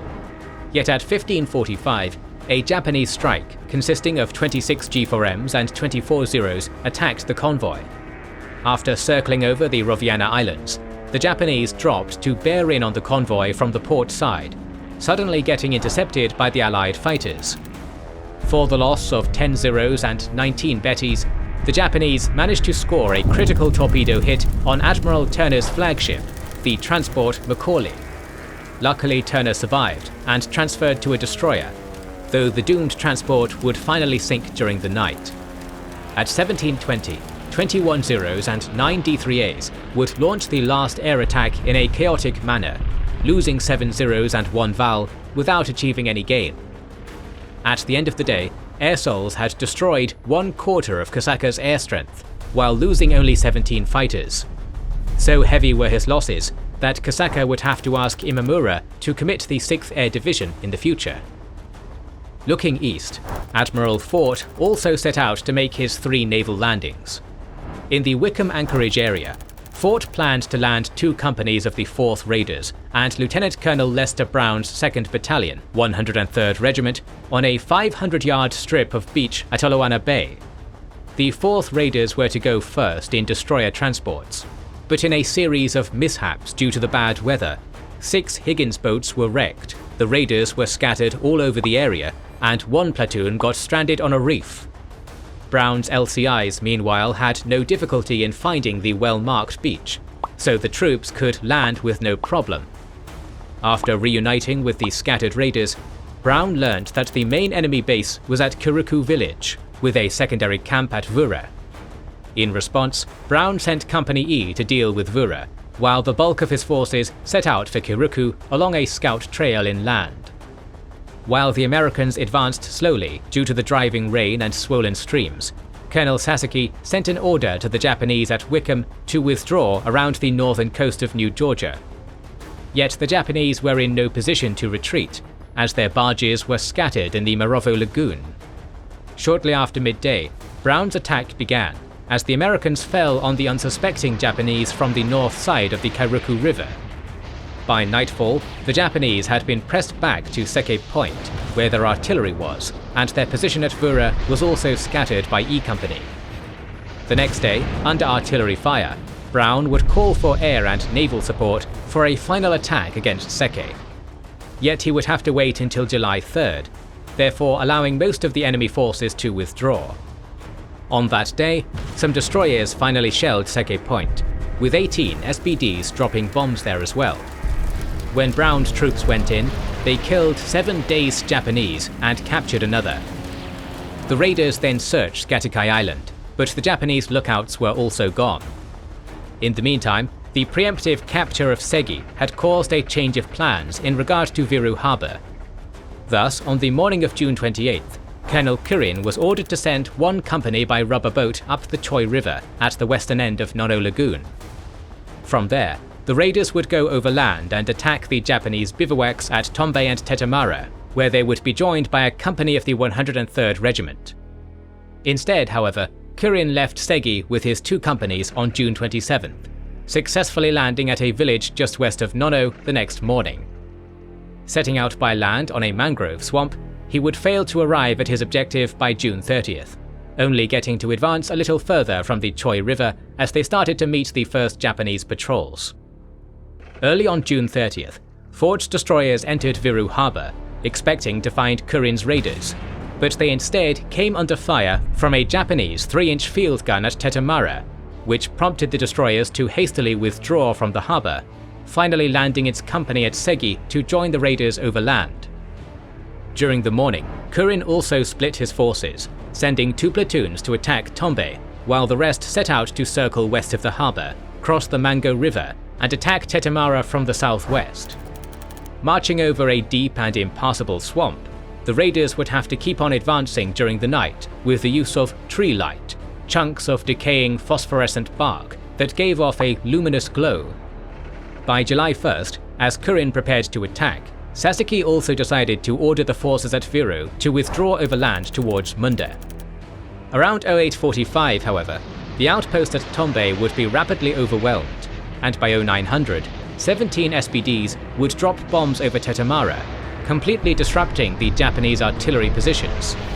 An hour later, the Japanese began to fire against the raiders, but Kirin fiercely pushed on, encountering heavy machine gun fire on both flanks after 1100. Each machine gun position had to be destroyed, and it was here that the raiders suffered most of their casualties. At 1600, Kirin launched his final attack, and 30 minutes later, Tetamara was occupied. Nonetheless, some 160 Japanese soldiers would manage to escape into the jungles to join the defenders at Munda. Though he found unexpected resistance, Fort's eastern landings had been a success, capturing all three of his objectives. Segi's airstrip in particular would prove invaluable, as aircraft could be based there to fight in the Solomons area. Yet neither Wickham Anchorage nor Viru proved to be of any use in the future, and the landings also deprived Admiral Turner from employing the 4th Raiders against Rice Anchorage, so the effect of the eastern landings is considered mixed. The Americans had managed to occupy Rendova, Segi, Viru Harbor, and Wickham Anchorage, forcing the meager Japanese defenders to retreat towards their main base at Munda. Consequently, Admiral Kosaka had sent a series of airstrikes against the newly established Rendova perimeter, though his tremendous losses would force him to ask for reinforcements.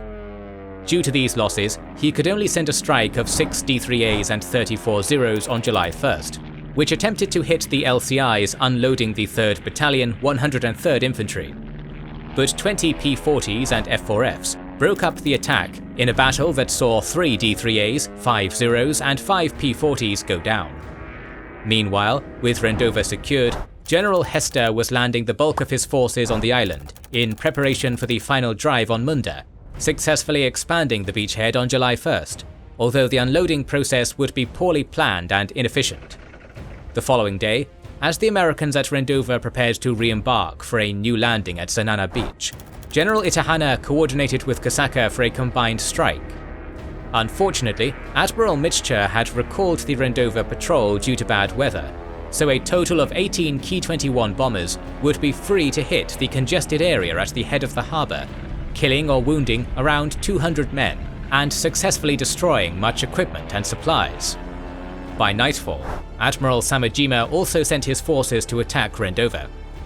The plan was for the old Yubari with 2 destroyers, Yanagi and Mikazuki, to operate south of the treasuries to act as a diversion, while Rear Admiral Akiyama Teruo's 7 destroyers would destroy enemy shipping and shell the harbour. Though rapidly spotted, bad weather would prevent 3 American strike forces from attacking Yubari. In the meantime, Akiyama closed the southern tip of Rendova, circled the island, and opened fire at some point west of the harbour. Despite the ineffective shelling, some PT boats would attack the destroyer squadron in a wild 10-minute action that resulted in 2 boats running aground. Concurrently, General Hester had designated the 1st Battalion 172nd Regiment and a company of the 169th Regiment as the Southern Landing Group.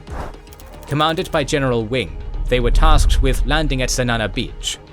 On the afternoon of July 2nd, Wing thus undertook a daylight crossing on 12 LCIs and 4 LCTs, rapidly crossing the Blanche Channel before passing through Anayavisi entrance and into Roviana Lagoon to finally land around Sanana.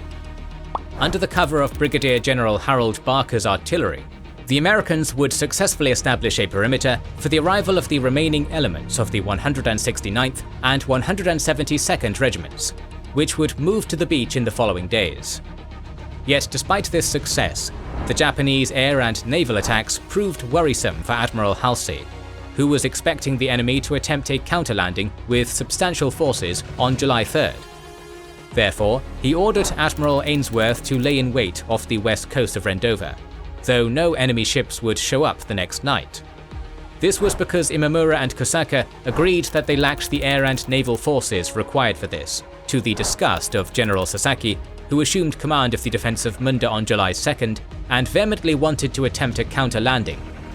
On July 3rd, the Japanese could only attempt a small and unsuccessful fighter sweep over Rendova, and on July 4th, the island was reported secure by the Americans, as Rendova had been heavily reinforced with anti-aircraft guns and radars.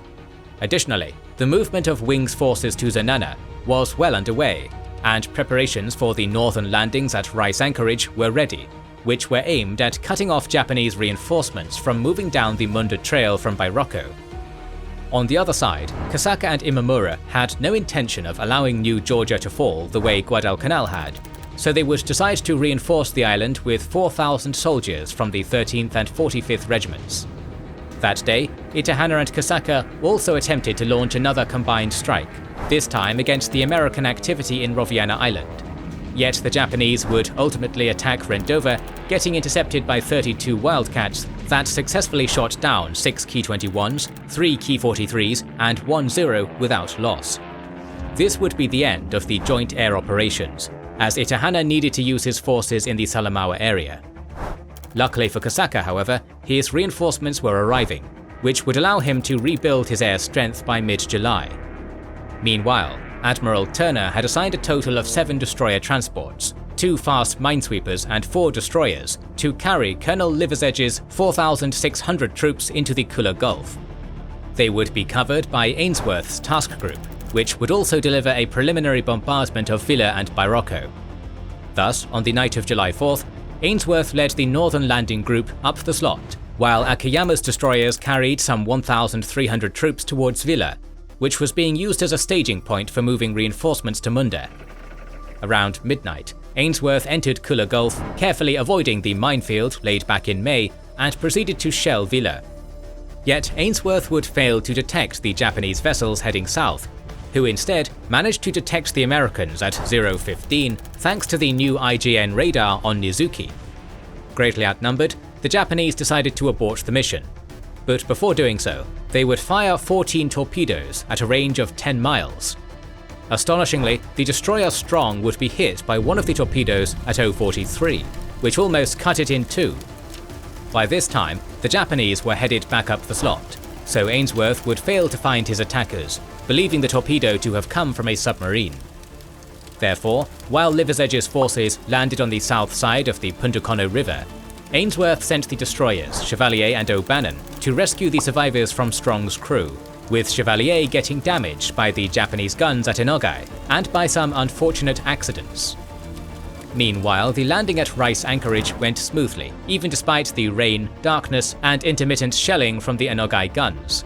Yet Turner had ordered the transport group to clear the Gulf by 0700, so the transports would have to leave hurriedly with a small percentage of the cargo unloaded, including important communications equipment. Additionally, some 300 men of the 148th Regiment would have to be landed further north, and would only catch up to the main body on July 7th. Though Strong had been sunk, the Japanese had failed to land their reinforcements, so Akiyama would decide to bring some 2,600 troops to Villa the following night, this time using 10 destroyers. As Halsey had advance notice of this, he ordered Ainsworth to return to Kula Gulf and await the Japanese, getting reinforced with the destroyers Radford and Jenkins to replace Strong, and the damaged Chevalier. Ainsworth's plan was simple but deeply flawed. Once radar had detected the Japanese, he would use his cruisers to smother them with 6-inch fire at the ideal range of 8,000 to 10,000 yards, which he believed was beyond the range of Japanese torpedoes, with his destroyers only using their torpedoes to finish off the crippled enemy. Departing Buin after sundown, Akiyama's forces would be divided into one covering force of 3 destroyers and 2 transport units of 3 and 4 destroyers each.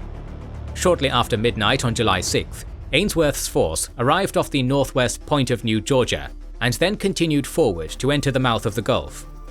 At the same time, Akiyama was arriving at the Kula Gulf, immediately detaching the 1st Transport Unit to land its 1,600 troops. By 0106, Nizuki's radar had detected the enemy, so the Japanese were prepared to fight. But as no confrontation erupted shortly afterwards, Akiyama began to detach his 2nd Transport Unit by 0143. At 0140, however, American radar picked up the Japanese, so Ainsworth would begin to close the range until the enemy was at 7,000 yards. By 0156, at a range of 6,800 yards off Nizuki, Ainsworth's cruisers would finally begin to fire at the enemy. Yet this would allow Akiyama to detect the enemy, thus preparing for the battle and recalling the 2nd Transport Unit before it could be engaged. Nonetheless, the Americans would manage to concentrate their salvos on Nizuki, which was promptly hit by several shells, set afire, and later sank, taking Admiral Akiyama's life as well. Despite this, the Japanese well-drilled torpedo crews quickly put a full salvo of 16 torpedoes in the direction of the American flashes, and as Ainsworth was unaware of the true range of the Type 93, he could do little to avoid his fate. 3 torpedoes struck Helena, and as a result, the cruiser broke in two, and the aft section quickly sank. Luckily, a torpedo hit St. Louis but failed to detonate, and another just missed Honolulu. As the Japanese began to retreat towards Buin, Ainsworth directed his 2 remaining cruisers to shell the 2nd Transport Unit at 0218, only causing some minor damage on 3 destroyers. Nagatsuki, however, would ultimately run aground near Bambari Harbour, and would finally be destroyed by American aircraft the next day. At 0330, Ainsworth at last decided to retire back to Tulagi, while the 1st Transport Unit completed the unloading of its 1,600 troops and then began its withdrawal. Though they lost 2 destroyers and its commander, the Japanese had managed to land their reinforcements and had successfully sunk Strong and Helena, so this is considered a Japanese tactical victory. With more Japanese reinforcements on the way, New Georgia would prove to be as hard to take as Guadalcanal had been. Meanwhile, in the Central Solomons, General Wing's forces were completing their assembly at Zenana by July 6th, tasked with advancing to their jumping-off point at the Barike River line. The first units to land had already started this movement on July 4th, meeting only small Japanese patrols along the way. In the meantime, Colonel Liversedge's forces had successfully landed at Rice Anchorage on July 5th, immediately starting their advance south towards the Dragon's Peninsula. Yet the Japanese had also been able to land the remaining elements of the elite 13th Regiment at Vella, with Colonel Tomonari Satoshi assuming command of the Vella defences. With the successful arrival of reinforcements at Vella, General Sasaki would be able to move the troops by barge through Bairoko to reinforce Munda. Due to the American delays to launch their main assault against Munda, Sasaki had already brought his 3rd Battalion, 229th Regiment from Vella in this fashion. Although he was expecting a direct attack on the airfield, the early detection of the Zenana landings on July 3rd would also allow him to quickly reinforce his eastern line, running north from Ilangana Point. Thus, by July 6th, he had 2 battalions manning the Ilangana line, with a company additionally setting up a roadblock position with felled trees and barbed wire in front of the Barike. Additionally, Sasaki would also reinforce the Kure 6th SNLF at Bairoko with a small detachment under Major Obashi Takeo. At the same time, Wing had managed to bring the remainder of the 172nd to the mouth of the Barike, but the 169th still had 1 battalion on Rendova, while its 3rd Battalion was moving inland in the direction of the Japanese bloc. On July 7th, the shaken and inexperienced 3rd Battalion would attack the roadblock, but it would be repelled and would have to dig in for the night. That day, the bulk of the 145th Regiment also began to be transported to Rendova. Although General Hester's original plan was to begin the main advance on July 7th, and to land the 3rd Battalion 103rd Regiment on Munda's west coast on July 9th, these delays would force him to cancel the hook around Munda and to postpone the offensive until July 9th. On July 8th, the Japanese bloc would finally be overrun, and by July 9th, the 169th had at last assembled at the Barike line. Meanwhile, after a difficult march through rough trails and under heavy rain, Colonel Liversedge's forces had managed to cross the Tamakau River by July 7th. His plan was now for Colonel Griffith's 1st Raiders, reinforced with 2 companies of the 145th Regiment, to swing right and take the west shore of Enogai Inlet prior to assaulting Bairoko, while the 3rd Battalion 148th Regiment advanced southwest to block the Munda-Bairoko trail in an effort to cut off Munda from reinforcements. It was estimated that the initial objective of both forces would be achieved by July 8th, as Liversedge's troops carried just 3 days' rations and 1 unit of ammunition. In the late afternoon of July 7th, the 148th's troops would manage to reach the trail, completing the camouflaged roadblock the following day. Concurrently, Griffith secured the villages of Marinusa and Tiriri, then engaging some Japanese patrols up ahead. Though their presence was discovered, the Americans would successfully capture a defense plan which showed the exact locations of the heavy guns at Enogai. On July 8th, after an inconclusive morning firefight, the raiders moved out along the trail towards Enogai, but were disheartened to find an impassable mangrove swamp. At the same time, Major Obashi launched a strong counterattack against Triri, but would be successfully repelled by the 145th's companies. The next day, Griffith resumed his advance against Enogai by using a good trail, apparently unknown to the Japanese, that led over high ground west of the swamp. Meeting no opposition, The raiders were in sight of Leland Lagoon by noon, but were soon stopped by 2 Japanese machine guns after swinging slightly to the right. The morning of July 9th also saw General Wing's main advance begin, covered by a heavy artillery, air and naval bombardment of Munda. Though slowly and cautiously, the 172nd Regiment would ford the chest-high Barike, successfully advancing 1,100 yards before digging in for the night. The 169th, however, did not move, with its shaken 3rd Battalion being relieved by the 1st as a result. That night, Admiral Samajima also sent the remaining troops that hadn't been landed on July 6th aboard 4 destroyers, with the cruisers Chokai and Sendai and another 4 destroyers covering them. Only getting harassed by a small American strike, the transport group would manage to reach Vella, unload, and then return by the same route. At this point, Admiral Kasaka had also requested naval reinforcements from the combined fleet, so Admiral Koga would send Admiral Nishimura's 7th Cruiser Division to Rabaul, successfully arriving there by July 11th. Additionally, Rear Admiral Isaki Shunji would be sent to take temporary command of the reinforcement unit, bringing with him his light cruiser and a destroyer. Meanwhile, as the Kure 6th heavy gun batteries fired at Rice Anchorage, Griffith decided to send forward a strong patrol in the early hours of July 10th. This patrol reached Anogai Inlet without opposition, and reported that it had discovered a fairly good route to the point. At 0700, Griffith thus ordered his unengaged B Company to begin the assault, while his other forces contained the main Japanese positions. Supported by a barrage of mortar fire, B Company drove forward rapidly, cleared the village of Beikinaru, and captured 2 machine guns. Shortly after midday, the Japanese would begin to evacuate Inogai, only leaving behind some small pockets of resistance, but suffering many losses against the American machine guns.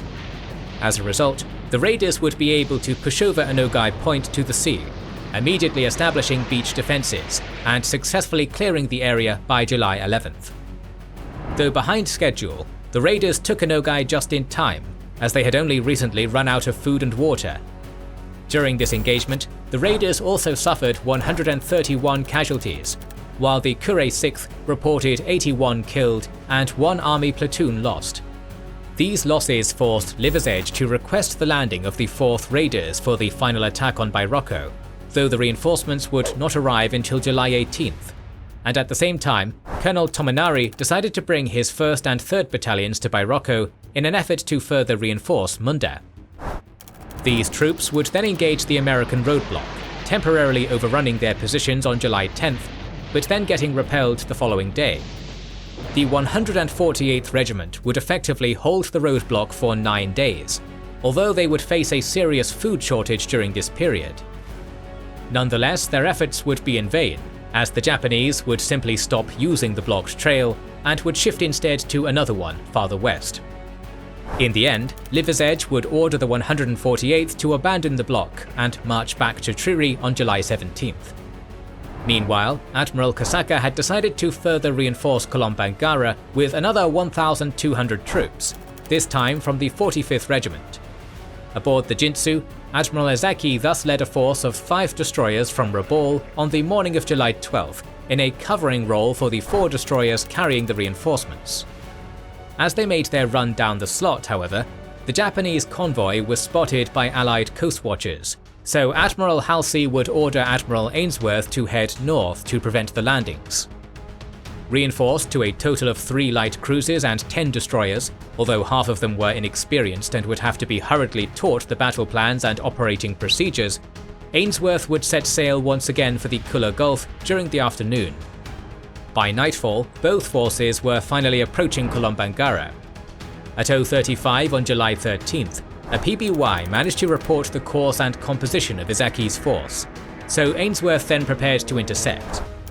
As the 2 forces converged, Izaki sent his destroyer transports through the Vella Gulf, yet by 0100 he had also been alerted of the approaching enemy.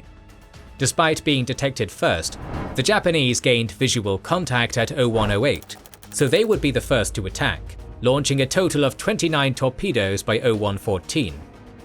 Roughly at the same time, the American destroyers would also launch a concerted attack of 19 torpedoes, though this attack would fail because of the shorter range of the Mark 15. When the Japanese column closed to 10,000 yards at 0112, Ainsworth ordered his cruisers to open fire, concentrating on the Jinsu, which was leading. Immediately, the cruiser was set ablaze, and Izaki was killed, the second admiral to bite the dust in these waters. Additionally, the Americans would launch a second unsuccessful torpedo attack at 0114, firing a total of 21 torpedoes. But at the same time, the Japanese torpedoes were finally arriving, and although the Allied ships began evasive action, the Leander would be struck at 0122, forcing Ainsworth to detach 2 destroyers to retire the crippled cruiser. At this point, the 1,200 Japanese reinforcements had been successfully unloaded. The destroyer transports were moving north to withdraw, and the remaining destroyers of Izaki's covering group were heading southeast to re-engage after reloading their torpedoes in just 18 minutes. The Americans, meanwhile, sunk Jinsu with a torpedo at 0145, and then headed to the northwest to pursue the enemy.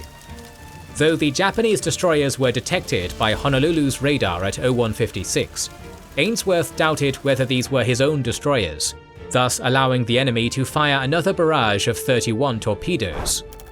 The results were devastating, with both St. Louis and Honolulu getting hit and suffering heavy damage, while the destroyer Gwyn was struck amidships and would have to be scuttled.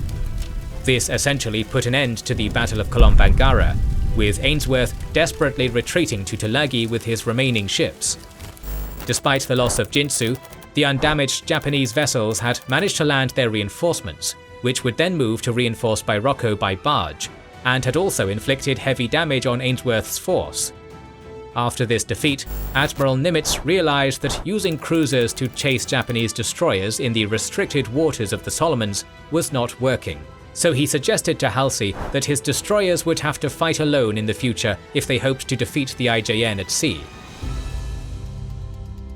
General Wing had finally begun his main advance against Munda on July 9th, yet his 2 infantry regiments would only accomplish a little progress due to the difficulty of the terrain and because of how shaken the 169th Regiment was.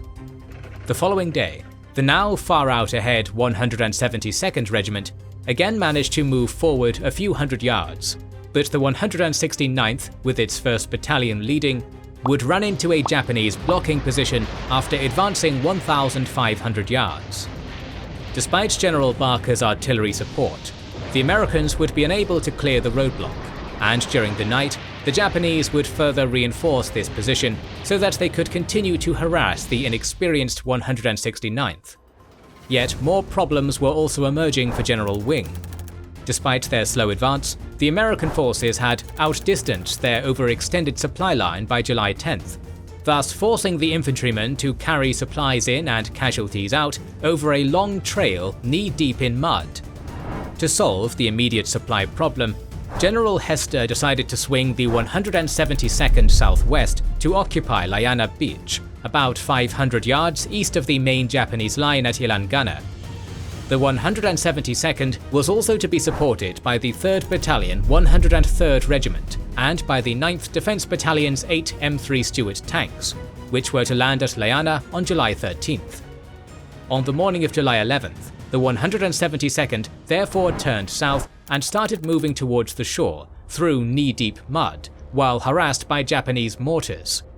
By midday, the Americans had moved 450 yards when some Japanese pillboxes forced them to a halt. At the same time, the 169th was directed to push against the high ground to the north, yet the regiment would make little progress against the tenacious Japanese defenders and would have to be reorganized as a result. The following day, as the 172nd resumed its advance towards the beach, and as the 169th attempted to envelop the Japanese left flank, Admiral Merrill was ordered to provide a heavy naval bombardment in coordination with the Rendova artillery and the Airsols planes. Consequently, Merrill would take his 4 light cruisers into the narrow confines of the Blanche Channel, while 2 destroyers went far ahead to a point off the Munda Bar to fire on the Kokengolo Hill area. The mission was then flawlessly executed, causing much damage to the Japanese base at Munda. On the ground, however, the attack bogged down from the start, with the two regiments becoming entangled as they tried to gain their positions. Despite this, the 1st Battalion 169th Regiment managed to gain 300 yards as it ran head-on into the Japanese positions. The 2nd Battalion, however, would receive enfilading fire from the northernmost ridge and would be unable to advance. To the south, the 172nd also managed to get within 500 yards of Leana, but would be ultimately stopped by machine gun fire coming from a series of pillboxes, connected by trenches extending northwest from Ilangana. On the morning of July 13th, a strong artillery and air barrage would precede the start of another outflanking attack by the 169th Regiment. Though the attack of the 1st and 2nd Battalions would be contained by the ferocious defenders, the previously shaken 3rd Battalion, now under the command of Colonel Frederick Reinke, would unexpectedly fight its way forward, pillbox by pillbox, for 4 hours until it secured the South Ridge. Reinke, after whom the troops named the ridge, decided to hold his position, and after beating up a series of Japanese counterattacks during the night, the Americans would finally manage to secure their hold over Reinke Hill. At the same time, with Japanese patrols cutting its line of communication, the hungry 172nd Regiment would desperately continue its advance through the mangrove swamp. Though slowly and under heavy mortar fire, the Americans would manage to get to Leana by late afternoon, successfully securing the beach and organizing defensive positions. The following morning, Hester would also land the 3rd Battalion 103rd Regiment and the Marine tanks at Leana, further bringing some much-needed supplies for the troops at the front. To the north, however, Reinke's men would continue to resist the fierce counterattacks of the Japanese, suffering a total of 101 casualties by the end of the day, but successfully repelling the enemy. The success of the 3rd Battalion would further force the Japanese to evacuate the North Spur, which was then occupied by the 2nd Battalion. By July 15th, the supply problem had thus been sorted, but there were almost 3,000 casualties in the 43rd Division already, half of them to the so-called war neurosis, so Hester recognized that he would need reinforcements to launch a coordinated offensive against Munda. Luckily, he would see the arrival of the 1st Battalion 145th Regiment that day, which was immediately sent to reinforce the 169th, though he would still need to buy some time with harassing fire from artillery and airstrikes. That night, General Griswold would also arrive at New Georgia to assume command of the occupation force, freeing the overburdened Hester to take command of the 43rd Division's offensive. Immediately, Griswold would direct Major General Robert Beitler to bring the remainder of his 37th Division to New Georgia, while General Collins prepared his 161st Regiment to also move to the island. Additionally, Admiral Turner was finally relieved as commander of the South Pacific Amphibious Force, as he was ordered to take command of the Central Pacific offensives, thus getting replaced by Admiral Wilkinson. July 16th and 17th would see some small attacks supported by tanks against the Ilangana line, yet a lack of tank-infantry coordination would only allow the 172nd Regiment to extend the beachhead to Ilangana Point. Nonetheless, the tanks would be able to destroy many pillboxes before staff officers from Rabaul arrived to instruct the Japanese in anti-tank tactics. Consequently, by July 18th, the defenders would be able to disable 2 tanks with a mixture of mines, flamethrowers and Molotov cocktails, therefore forcing Griswold to withdraw his remaining tanks and to also request the transportation of the 10th Defence Battalion's tanks. Meanwhile, on July 16th, the 1st Battalion 169th Regiment advanced to the southwest and proceeded to occupy Kelly Hill without facing opposition. Soon, however, the Americans would face wave after wave of Japanese counterattacks to dislodge them, but despite being isolated and lacking supplies, they would successfully repel the enemy assaults during the night and throughout July 17th.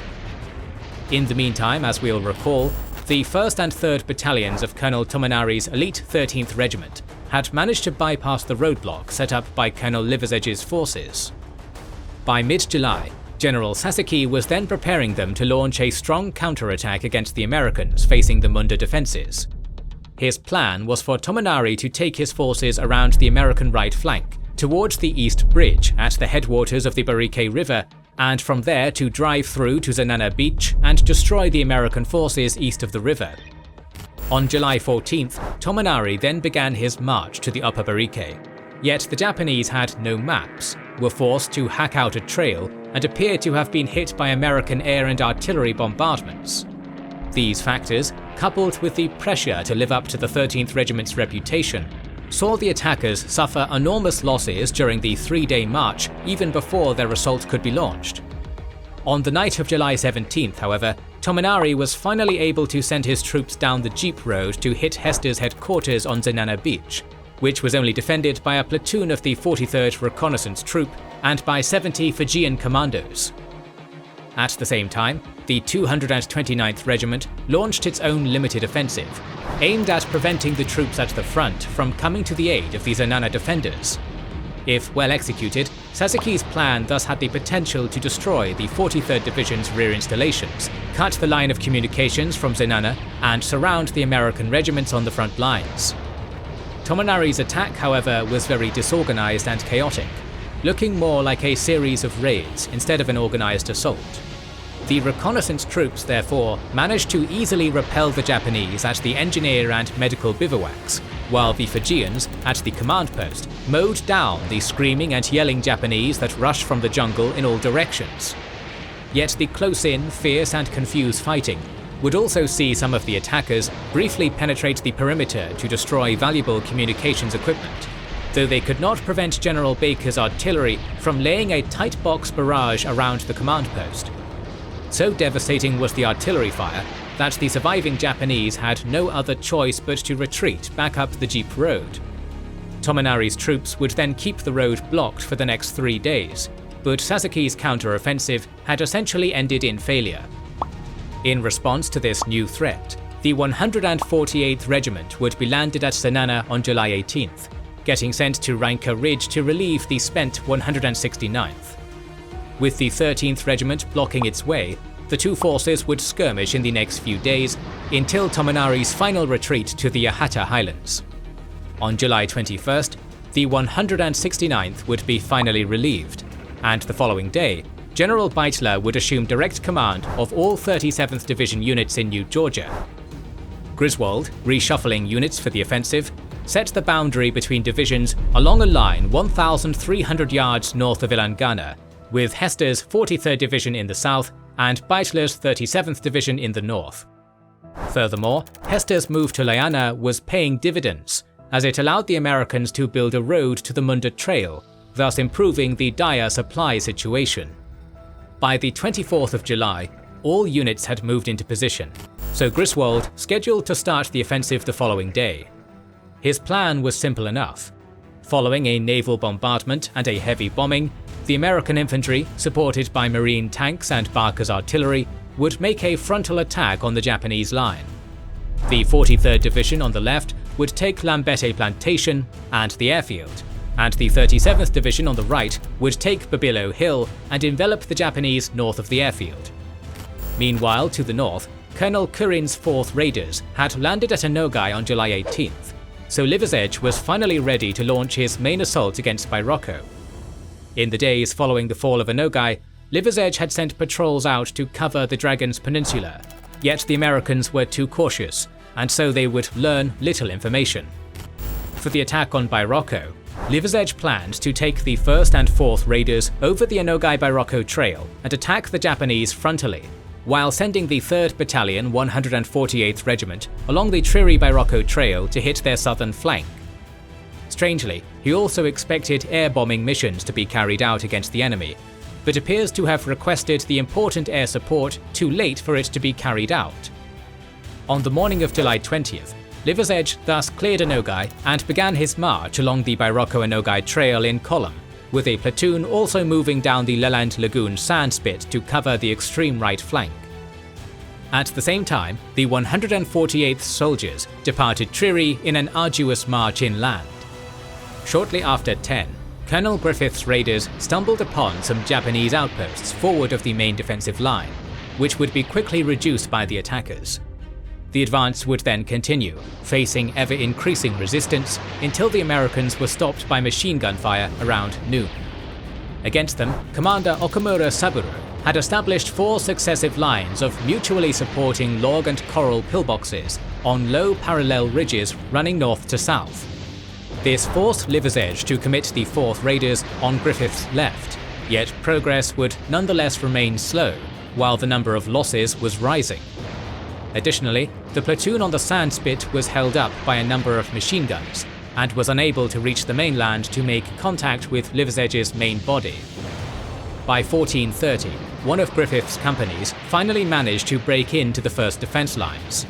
An hour later, however, Okamura began laying down heavy and accurate mortar fire from the ridges back to Liversedge's headquarters, pushing back the Americans, turning the area into a killing field, and successfully inflicting heavy casualties. Unable to move forward, lacking any reserves, and without the aid of proper support, Liversedge's only hope was for the 148th to break through from the south. But after some 3,000 yards of marching, the 3rd Battalion had swung north, only to be stopped by a Japanese blocking position on high ground. By 1600, Liversedge learnt of this, and consequently decided to withdraw east to high ground. Starting from the left of the line, the Raiders pulled back company by company, and although machine gun and mortar fire still hit them, the withdrawal would be made in good order. By nightfall, Liversedge's forces would finally establish defensive positions near the south shore of Leland Lagoon, having suffered around 200 casualties during the engagement. The following morning, the withdrawal to Inogai began at last, covered by a strong airstrike against Bairoko. Exhausted and depleted, Liversedge's forces would then be ordered to sit tight and hold their positions at Inogai, Triri and Rice Anchorage. At the same time, Sasaki would keep the 2nd Battalion 45th Regiment at Bairoko for the duration of the fighting on New Georgia, as Bairoko was an important storage area with tons of supplies that had been brought in by sea trucks. In the meantime, after the Battle of Kolombangara, Admiral Samajima had formed the Night Battle Unit under Admiral Nishimura in an effort to smash American interference with the transports.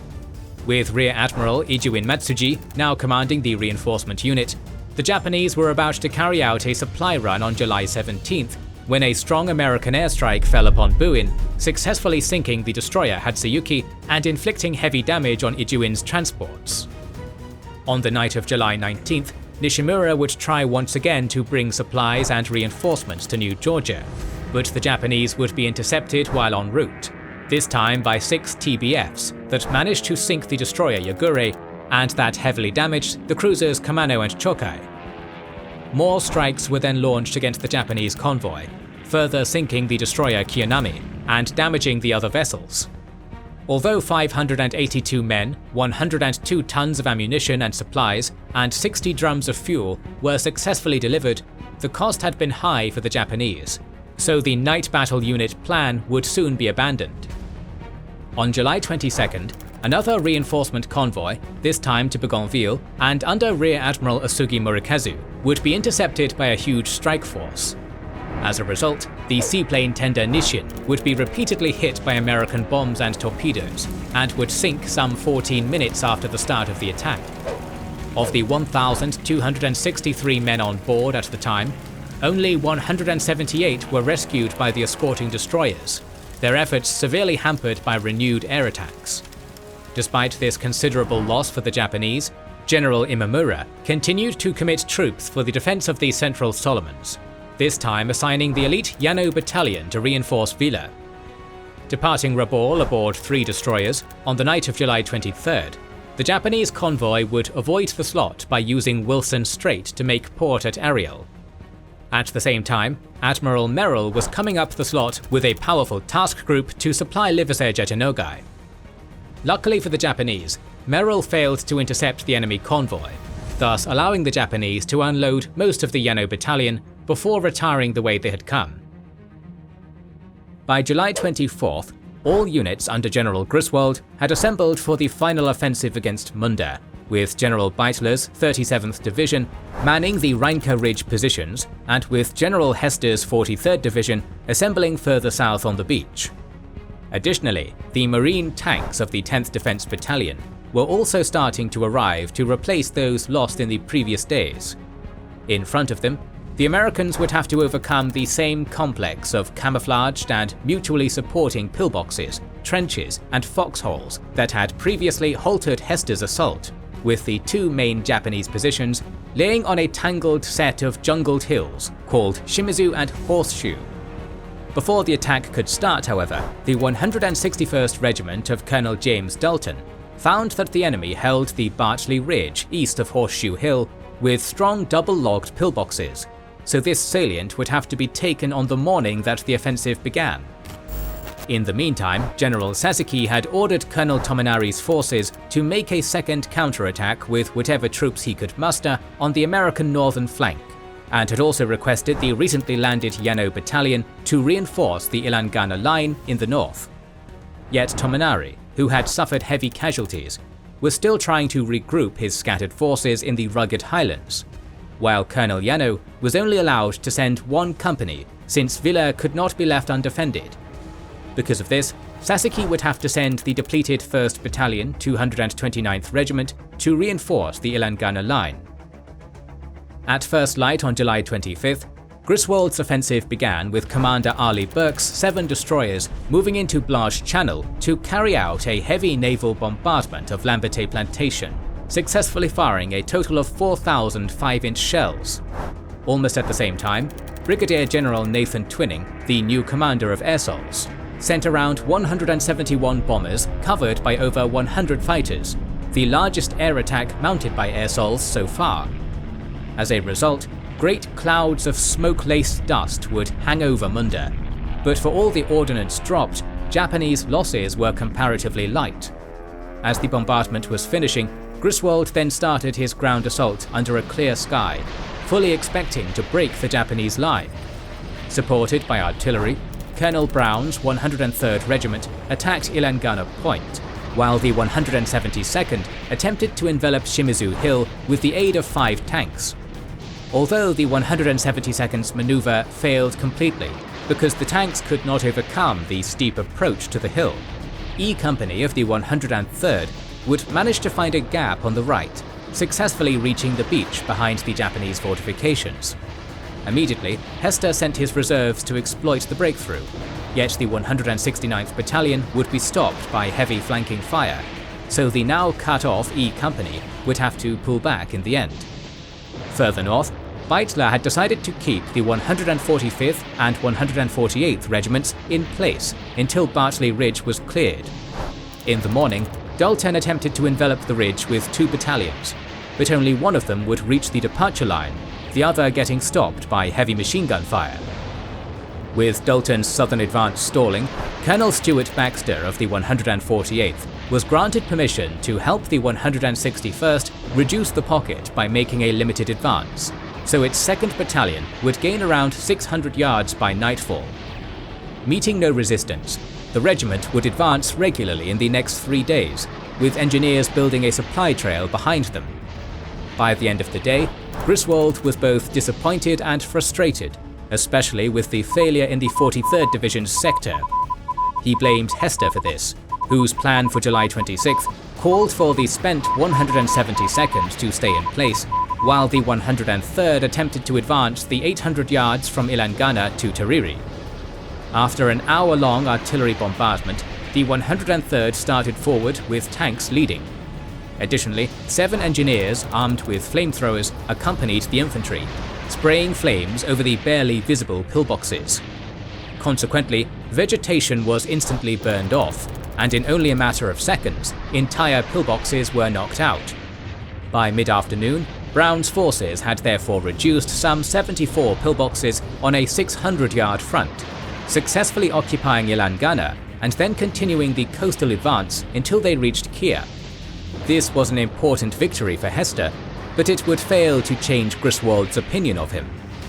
Meanwhile, to the north, a cautious Beitler ordered another assault on Bartley Ridge, this time supported by 6 tanks and 2 flamethrowers.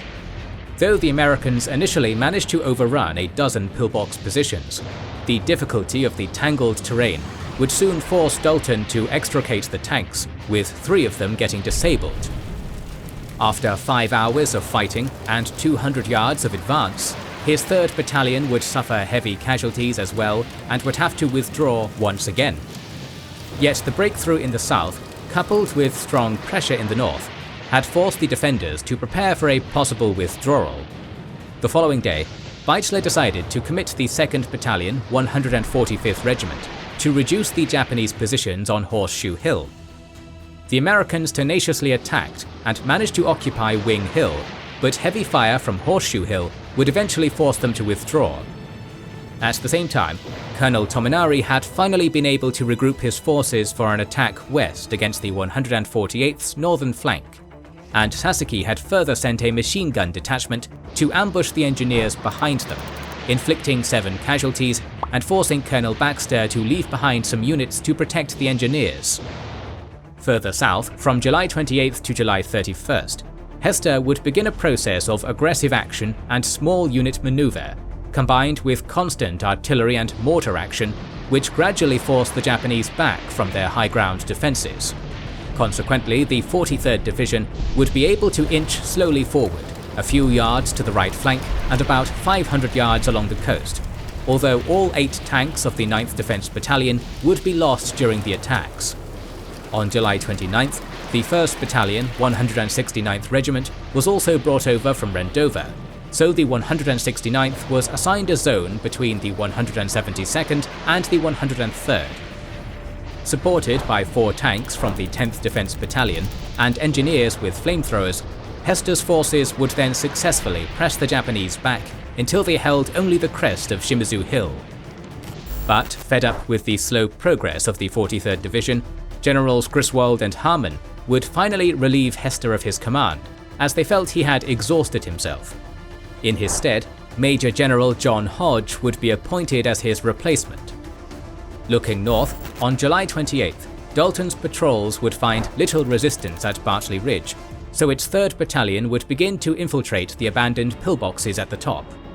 On Horseshoe Hill, Colonel Holland would launch another assault, with the support of General Barker's artillery, successfully reoccupying Wing Hill and advancing pillbox by pillbox to the crest of Horseshoe. But upon reaching the top, heavy machine gun fire would force them to withdraw, although the 1st Battalion would manage to dig in within 15 yards of the crest. Further north, in mid-afternoon, Tominari's forces finally began moving into the rear of the 148th, just as Baxter's troops were reaching Babilo Hill. 13th Regiment soldiers consequently fell upon the regimental ration dump, although the ragtag force of defenders would manage to hold firm against them. As a result of this action, however, Beitler would order Baxter to withdraw on July 29th, as he believed that the enemy was coming through the gap between the 148th and 161st Regiments. To the south, Holland attempted another assault on Horseshoe Hill, but the results were disastrous. Huge casualties, not a single inch gained, and the withdrawal of his 1st Battalion to Kelly Hill. July 30th would see no attacks being carried out against Bartley Ridge or Shimizu Hill, as both Beitler and Hodge were reorganizing their exhausted forces. But on that morning, Baxter would finally begin his withdrawal under heavy rain, with Tominari's disorganized troops harassing them with ambushes and raids. Heavy machine gun fire would even manage to stop most of the 148th at the supply dump. The following day, the 148th again attempted to break through, but Tominari's heavy machine gun and mortar fire would force them to dig in at the supply dump for another night. At the same time, Sasaki had received new orders to keep the supply lines to Kolombangara secure, and so therefore prepared his forces to withdraw to a new line that ran from Kokengolo Hill to Hachiman Hill. These orders came at the right moment, as the Japanese defenders had suffered tremendous losses over the last few days, and the combined American bombardment had further left the Munda defences in shambles. General Imamura had also decided to bring more reinforcements to Vella, including the 3rd Battalion, 23rd Regiment, and 6 companies of replacements for the 13th and 229th Regiments, so the Yano Battalion was freed to reinforce the new defensive line. But in the meantime, the Japanese would need to defend Shimizu and Horseshoe Hills with tooth and nail, as their entire withdrawal depended upon it. As such, when the 2nd Battalion, 145th Regiment again tried to take Horseshoe Hill on July 31st, The defenders fought doggedly to keep their line from collapsing. Late in the afternoon, the Japanese units at the Elengana line finally began their withdrawal, covered by fire from Horseshoe Hill. During the night, Tomonari also began withdrawing, in line with Sasaki's orders. Although much equipment was left behind, by dawn on August 1st, the Japanese had safely withdrawn and had assembled at the Kokengolo and Bibilo hills. Consequently, meeting no resistance, Baxter would be able to rejoin the 37th Division. Hodges' troops would manage to walk across Shimizu Hill and Lambetti Plantation, and Beitler would finally be able to capture Horseshoe Hill. As darkness fell over the battleground, Griswold ordered a general and aggressive advance for the next day.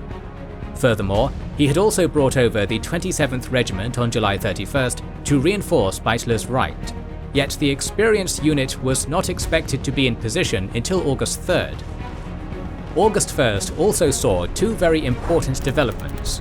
The first was the beginning of a heavy artillery bombardment by Barker's forces over the Munda area, which inflicted considerable damage on the Kokengolo Hill and Bibilo Hill defences, forcing the Japanese units to take refuge in their tunnels, and therefore preventing them from establishing Sasaki's new defensive line. The second was the start of another reinforcement run, which was supported by an airstrike on the PT boat base at Lumbaria. 3 destroyers, under Captain Sugiura Kaju, brought 799 replacements to Aventa, where they loaded the 3rd Battalion, 23rd Regiment, then headed to Vella Gulf while being covered by Admiral Nishimura's vessels. By midnight, however, the Japanese convoy would be intercepted by PT boats at Blackett Strait. But although the Americans fired their torpedoes at the enemy destroyers, none would hit their target. As a result, Sugiura would be able to land his reinforcements off Webster Cove, with the only noteworthy event being the destroyer Amagiri ramming Lieutenant John F. Kennedy's PT-109. On August 2nd, Griswold's aggressive advance began across the entire front, and by late afternoon, the 103rd had reached the outer taxiways of Munda Airfield. The 169th had pulled up just short of Bibilo Hill, and the 37th Division had plunged forward past Horseshoe Hill, gaining almost 700 yards. Such was the ferocity of the American advance that all airstrikes in the area would have to be cancelled due to the close proximity of the troops. Additionally, Yano's position was swept so quickly that the attackers would fail to notice they had overrun an entire battalion, thus allowing Yano to withdraw northwards. On August 3rd, Griswold's general advance continued. In the more open terrain around the airstrip, the troops were able to use their mortars effectively, and their advance was consequently sped up. Against Kokengolo and Bibilo Hills, the American regiments would face more opposition, but the situation was turning so desperate by nightfall that Sasaki would have to order the defenders to further continue the withdrawal towards the Kure 6th farm at Zieta. The following morning, after a severe bombing and strafing attack, Griswold commenced his last push against Munda. In Hodges' sector, Marine tanks supported the effort against Kokengolo Hill. In Beitler's sector, the 27th Regiment finally took over the northern flank, which freed up the 148th to push alongside the 161st towards the western beach. Offering strong resistance, the Kokengolo Hill defenders would be able to retreat towards Congo Hill before the 161st managed to break through to the sea, yet they would be rapidly engaged by elements of the 27th as they reached this new position. The heaviest fighting, however, was in the Bibilo Hill area, where the 145th was up against the bulk of the dug-in 229th Regiment. Nonetheless, by the end of the day, they would also manage to withdraw, leaving behind a small rearguard to stall the enemy pursuit. On August 5th, Bibilo Hill was finally reduced. The Japanese abandoned Congo Hill to continue their retreat northwards, and Griswold would be able to occupy Munda facing little opposition.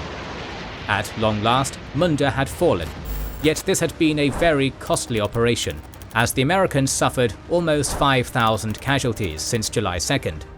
Against this, the Japanese had lost 4,683 killed, with an unknown number of wounded. After the fall of Munda, Tomonari was ordered to proceed to Kolombangara to take charge of the Villa defences. The 3rd Battalion, 23rd Regiment was deployed at Banga Island to cover the Japanese withdrawal. and Admiral Ota's SNLF Marines were to defend southern Arundel Island. While Sasaki's troops carried out their withdrawal, Admiral Samejima also decided to carry out his second reinforcement run, this time carrying a battalion of replacements. On August 6th, with Admiral Ijuin carrying the remaining 2 companies of replacements to Buin, Sugiura once again set sail for Kolombangara with 3 destroyers. To replace the damaged Amagiri as the guard, Ijuin would deploy the destroyer Shigure of Captain Hara Tameichi on Sugiura's rear. At the same time, Admiral Wilkinson had received reports of the enemy convoy, so he ordered Commander Frederick Moosbrugger to depart Tulagi by midday with his 6 destroyers and sweep Vella Gulf until the early hours of August 7th. Moosbrugger's plan, which had actually been formulated by Commander Burke, called for dividing his forces into 2 formations, with the torpedo group attacking first after gaining radar contact with the enemy, while the gun group cut across the bows of the enemy and opened fire when the torpedoes hit. This was the first time in the Solomons campaign that the US Navy planned to use the torpedo as its primary offensive weapon. On the other side, Sugiura knew that he had lost the element of surprise, so he was prepared to fight as he entered Vella Gulf during the night. At the same time, Moosbrugger was passing through Gizo Strait before turning southeast towards Blackett Strait. Then he turned due north up the Gulf, with the torpedo group leading in the dark of night, when at 23:33, the radar of his flagship, Dunlap, gained contact on the Japanese at a range of 19,700 yards.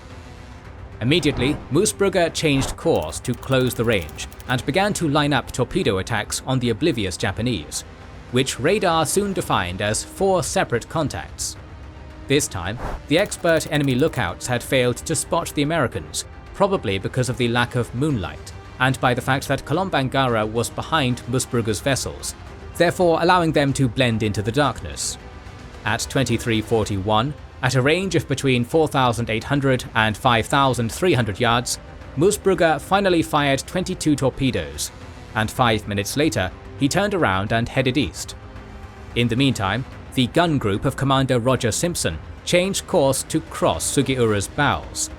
At the last second, Japanese lookouts spotted the enemy and the torpedo wakes, but it was already too late to take evasive measures. Beginning at 23:45, at least 7 of the 22 torpedoes hit their targets, causing 3 terrific explosions followed by successive violent detonations. These were the destroyers Hagikaze, Arashi and Kawakaze, which were consequently disabled and left a burning wreck. Only Hara's Shigure, which was lagging behind, was barely able to escape destruction, then firing 8 torpedoes, although none hit their target, followed by a hard turn to starboard to escape northwards. After the torpedo hits, Simpson immediately opened fire, adding to the conflagration in an effort to finish off the enemy. With slow and deliberate firing, Simpson would be able to sink Sugiura's 3 crippled destroyers in the next hour, killing 820 of the 940 troops on board. The Japanese would then send 4 large barges to rescue the survivors, with Sugiura being one of the lucky ones. For the first time in the New Georgia campaign, IJN destroyers had been beaten in a night action. This also prevented the arrival of more Japanese reinforcements, which could have made future operations much more difficult. After the fall of Munda, General Sasaki's forces continued their retreat northwards, with the Americans in hot pursuit.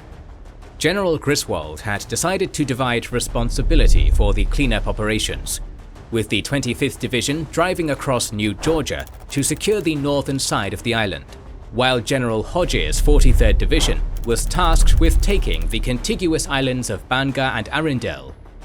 Consequently, the recently arrived General Collins immediately sent the 1st Battalion 27th Regiment and Colonel Dalton's 161st Regiment up the Bairoko Trail, and also directed the rest of Colonel Douglas Snugg's 27th to advance along the Zieta Trail towards the Piru Plantation. On August 7th, upon learning of the destruction of the Japanese reinforcement convoy at the Battle of Vella Gulf, Sasaki also wasted no time in ordering a general withdrawal to Kolombangara by way of Banga Island. To stall the enemy advance, the reinforced Yano Battalion would be left behind to defend the Kure 6th Farm, while the 3rd Battalion 23rd Regiment secured Banga. But when Sasaki radioed his plans to 8th Fleet, he was unexpectedly told to hold a part of New Georgia until late September for future operations, so he would have to leave the 229th Regiment at Bangor as well. On August 8th, Sug's 2nd Battalion entered a deep ravine roughly 2 miles up the trail and immediately came under heavy machine gun fire. Just in front, the Yano Battalion was defending a tortuous supply route by barge through the Lulu Channel, as the retreating Japanese brought their supplies and equipment to Bangor. The following day, the 27th began its assault on the Kure 6th Farm, attempting several enveloping maneuvers against the enemy defences, but every time getting held off by the fierce Yano Battalion. Nonetheless, these attacks were gradually confining the Japanese into a smaller and smaller area. At the same time, its 1st Battalion had trekked north on the Munda Bairoko Trail and made contact with Colonel Liversedge's forces, although the 161st was still far behind. On August 10th, Hodge finally ordered the 169th Regiment to reconnoitre Bangor, and the next day, patrols from its 3rd Battalion managed to locate a Japanese strongpoint on the southwest tip.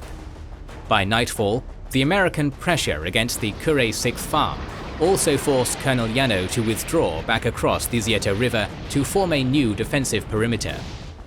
To cover the retreat, the Japanese yelled and threw stones at the Americans throughout the night, which forced the 27th to pull back. The following morning, the Americans would then bombard the abandoned Japanese line before crossing the river, finally stopping short of Yano's new defences. That day, General Barker also assumed command of the 43rd Division, and he immediately sent a company to occupy Bangor. Yet the American unit was unexpectedly met with heavy Japanese fire as it unloaded, suffering many casualties, and ultimately being forced to pull back. Meanwhile, on August 13th, Sug's 3rd Battalion launched its main assault against the Yano Battalion, yet heavy fire would rapidly stop its right flanking attack. On the left, the marshy terrain would also hinder the Americans' movement, forcing them to swing too far left and preventing them from contacting the Japanese. Although the attack had failed completely, the unexpected movement far to the left was actually fortuitous, as a patrol from H Company would stumble on the heavily used trail to Lulu Channel. A roadblock was consequently established, and that night the Americans would ambush the first carrying party coming up the trail. This convinced Yano that he was about to be cut off, so he immediately prepared to withdraw the following night. In the meantime, Barker had decided to use Vella Island as a staging base for the attack on Bangor. On the morning of August 14th, the 3rd Battalion 169th Regiment therefore moved onto the small island and then successfully landed at Bangor.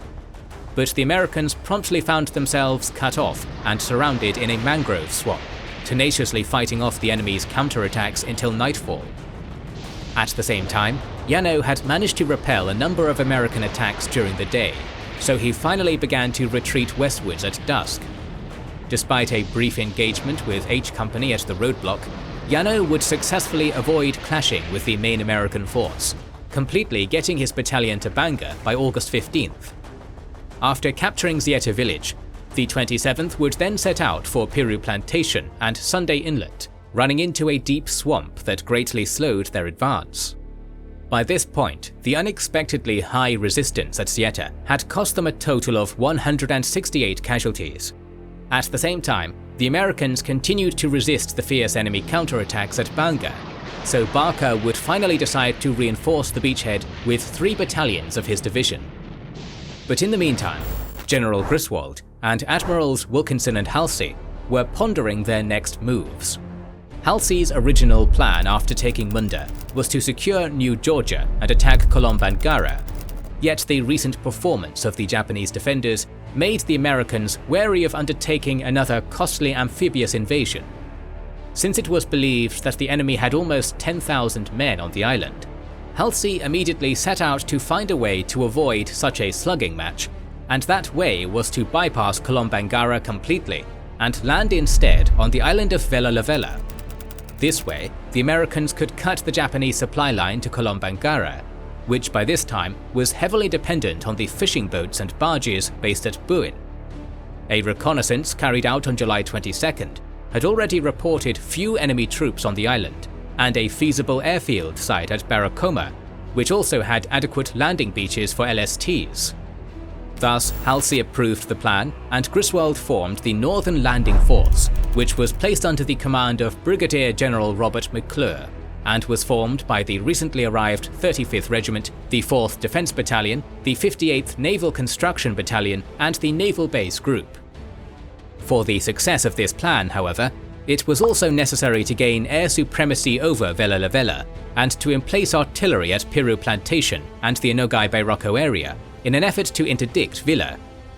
As General Twinning's air sols had seen a reduction in fighters, it was critical to get Munda Field operational by mid-August, so American Seabees at once began to work on the repair and enlargement of the airfield following the fall of Munda. Thankfully, the Seabees would manage to make operational a 3,600 by 120 foot runway by August 14th, so P-40 and Corsair fighters would be ready to cover the invasion force. Against him, Admiral Kosaka had managed to reform his first base air force thanks to the final arrival of his long-sought reinforcements. All land bombers would be assigned to the 25th Air Flotilla at Rabaul, tasked with the night bombing of Guadalcanal and New Georgia bases, while the naval fighters and bombers would be merged into Rear Admiral Sakamaki Munetake's 1st Combined Air Attack Force, which was to destroy enemy shipping in New Georgia and conduct interceptions over Munda and Buin. Though the Americans still had numerical superiority, the Japanese were prepared to fight with tooth and nails to thwart their plans. Meanwhile, on the night of August 12th, Admiral Wilkinson sent an advance party of 14 men to do another reconnaissance of Lavella. They would further be accompanied by 2 companies of the 103rd Regiment to deal with some 140 Japanese survivors that had reached the island after the Battle of Vella Gulf. Though the advance party moved with stealth in 4 PT boats, Japanese seaplanes would manage to bomb and strafe the convoy, successfully damaging one of the boats. After the successful arrival of the advance party, F Company of the 103rd would also be landed on August 14th to hold the beachhead at Baracoma before the arrival of the main invasion force. For the initial landing, Wilkinson would use 10 destroyers, 5 destroyer transports, 12 LCIs, 3 LCTs, and 2 sub-chasers. After departing Guadalcanal, Wilkinson's Task Force 31 would approach Gizo Strait shortly after midnight, successfully beginning the unloading in the early hours of August 15th under the cover of the American fighters. Unbeknownst to Wilkinson, however, a G-3M bomber had managed to spot the American convoy, with Admiral Samaki immediately setting out to launch a strike force. By 0800, 2 battalions of the 35th Regiment had already landed when the Japanese air attack came in. In the ensuing struggle, Sakamaki's 48 Zeros and 6 dive bombers would be successfully intercepted by the American fighters, so no damage would be inflicted. At 09:15, with all troops on the beach, 3 slow LSTs began to land the remaining construction equipment, heavy guns, and supplies. Buin got off 2 more strikes before the LSTs finally retracted at 1800. Thankfully, no damage was done yet again, although 12 men were killed on the beach and 40 wounded. For the day, the Japanese reported their losses as 9 Zeros and 8 D3As, while the Americans lost only 5 fighters. Without any fighting on the ground, the amphibious invasion of Lavella was a resounding success, yet Wilkinson's ships retiring from Lavella were harried from the air almost all the way back, fortunately without suffering damage. The immediate reaction at Buin was an unrealistic plan to wipe out the American invaders with a single battalion, but General Imamura would wisely reject this plan, since 3 to 4 battalions would be required to have any chance of success, and few could actually be spared from the defense of Bougainville.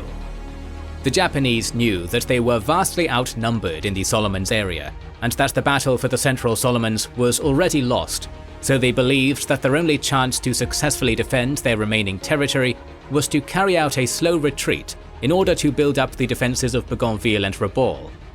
Consequently, it was decided to send 2 rifle companies and 1 naval platoon to Haraniu on the northeast corner of Lavella to establish a barge staging base between the Shortlands and Kolombangara.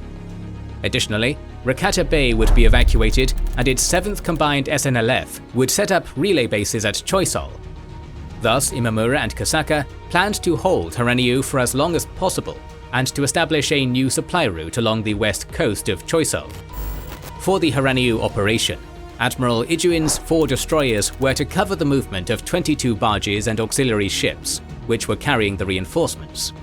Departing Rabaul on August 17th, Ijuin's destroyers would be rapidly spotted by a search plane before they could rendezvous with the convoy southeast of the Shortlands. Wilkinson correctly anticipated that the Japanese were headed for Kolombangara or Baracoma, so he decided to send 4 destroyers under Captain Thomas Ryan to intercept them. During the afternoon, another American convoy also beached at Baracoma to land more supplies and equipment. By nightfall, Ryan's destroyers were coming up the slot, while the enemy convoy was getting attacked by 4 TBFs. Although the Avengers failed to score a hit, Ijuin's anti-aircraft fire alerted Ryan, and because of this attack, the Japanese would then reverse course to the west, on a parallel course towards the Americans. At 00:29 on August 18th, the destroyer O'Bannon made radar contact, and a few minutes later the Japanese ships were visible. At 00:32, the Japanese also spotted Ryan, with Ijuin consequently ordering a 45-degree turn northwest to lure the enemy away from the convoy. As his ruse succeeded, there would be some ineffective long-range gun and torpedo fire from both sides between 00:32 and 01:21. In the meantime, the Japanese barges were making for the security of the coast. Ryan mistakenly thought that by preventing the destroyers from getting through, he had foiled the reinforcements. Due to a mechanical fault on Chevalier, the Americans were unable to catch the fast-moving Japanese destroyers, so Ryan would finally decide to turn back to engage the enemy convoy at 01:21. Although he managed to sink 5 auxiliary ships, the Japanese had already landed their reinforcements at Haranyu and had successfully dispersed to escape north. Thus, the Haranyu operation was a great success for the Japanese, and the Battle of Vella Lavella was on. At the same time, the American convoy had withdrawn back to Rendova during the night, unexpectedly suffering the loss of LST-396, which took with it tons of fuel, supplies, and ammunition. The other 2 LSTs then returned to Baracoma the following morning, and successfully unloaded all the remaining cargo. As we last saw, most of General Saseki's retreating forces had successfully reached Banga Island after a series of desperate holding actions against the American units of General Griswold. At the same time, Admiral Ota's barges, usually 5 to 8 in a group, were running every night to bring Colonel Tominari's 13th Regiment and Saseki's headquarters to Villa, in an effort to reinforce what would be the new main Japanese outpost in the Central Pacific. But further north, the Americans had also landed a new force at Vella Lavella, successfully bypassing Kolombangara to cut off the enemy supply line. In response to the landings, Admiral Samejima had managed to establish a barge staging base at Haranyu after a deadly naval action, thus giving some hope to the trapped Villa defenders. As his plans to hold a portion of New Georgia were now thwarted, he also advised Saseki to simply do what he thought best. Consequently, Saseki decided to do what he had advised all along, to concentrate his forces on Kolombangara.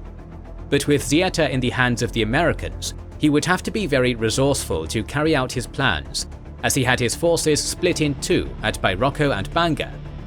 While Ota was appointed to evacuate the northern troops at Bairoko by barge, in the south he intended to make a fighting withdrawal on both Banga and Arundel. Thankfully for the Japanese, the 27th Regiment had continued north towards Piru Plantation and Sunday Inlet instead of pursuing the Yano Battalion to Banga, something that could have cut off the 3rd Battalion 23rd Regiment in the south. There, the Japanese were fighting off the landings of 3 battalions from General Barker's 43rd Division.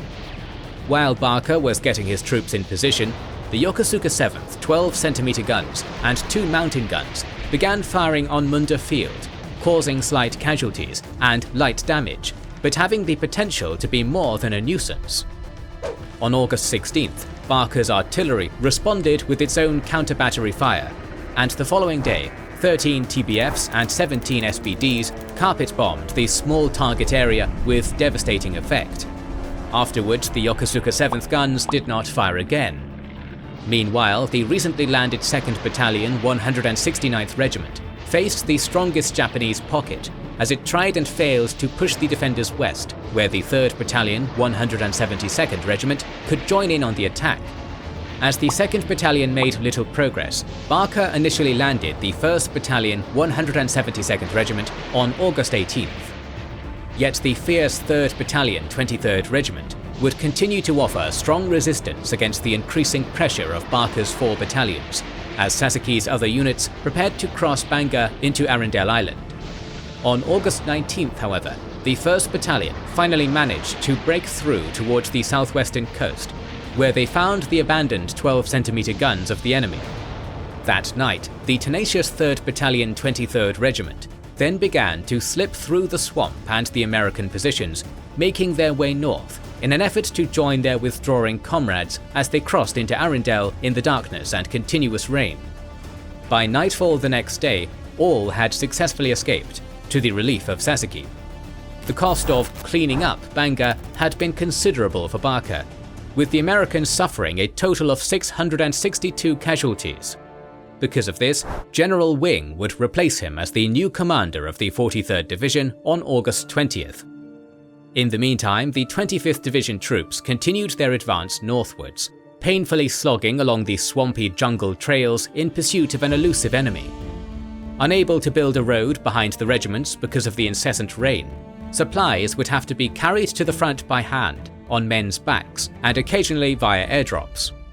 By mid-August, however, the 161st Regiment was finally reaching the rendezvous point at Mount Bao. General Collins' plan was for the 161st to then turn west to secure an artillery emplacement at Mount Tirokiambo. Once they had adequate artillery support, the attack on Bairoko would commence, with Colonel Dalton attacking from the west, along with the 3rd Battalion 145th Regiment, and with the 1st Battalion 27th Regiment attacking from the east, supported by the rest of Colonel Liversedge's forces. Yet an impassable swamp would finally prevent the Americans from bringing their artillery to Mount Tirokiambo, and only through much effort, some 155mm guns would be pulled to Zieta Hill by August 21st. Meanwhile, Admiral Ota's barges had been running to Bairoko every night under the cover of Kolombangara's guns, and had already evacuated most of the troops stationed at Bairoko. After an unsuccessful raid attempt against the barge bases, the evacuation of Bairoko would be completed on the night of August 22nd, just as Collins's forces were approaching. The next day, Dalton and Liversedge entered Bairoko, only to find a deserted base. On August 23rd, the 27th Regiment also arrived at Piru Plantation after another gruesome march through the swamps. With the terrain as his worst enemy, Collins later wrote, "Crossing that swamp was the toughest physical test I underwent during the war."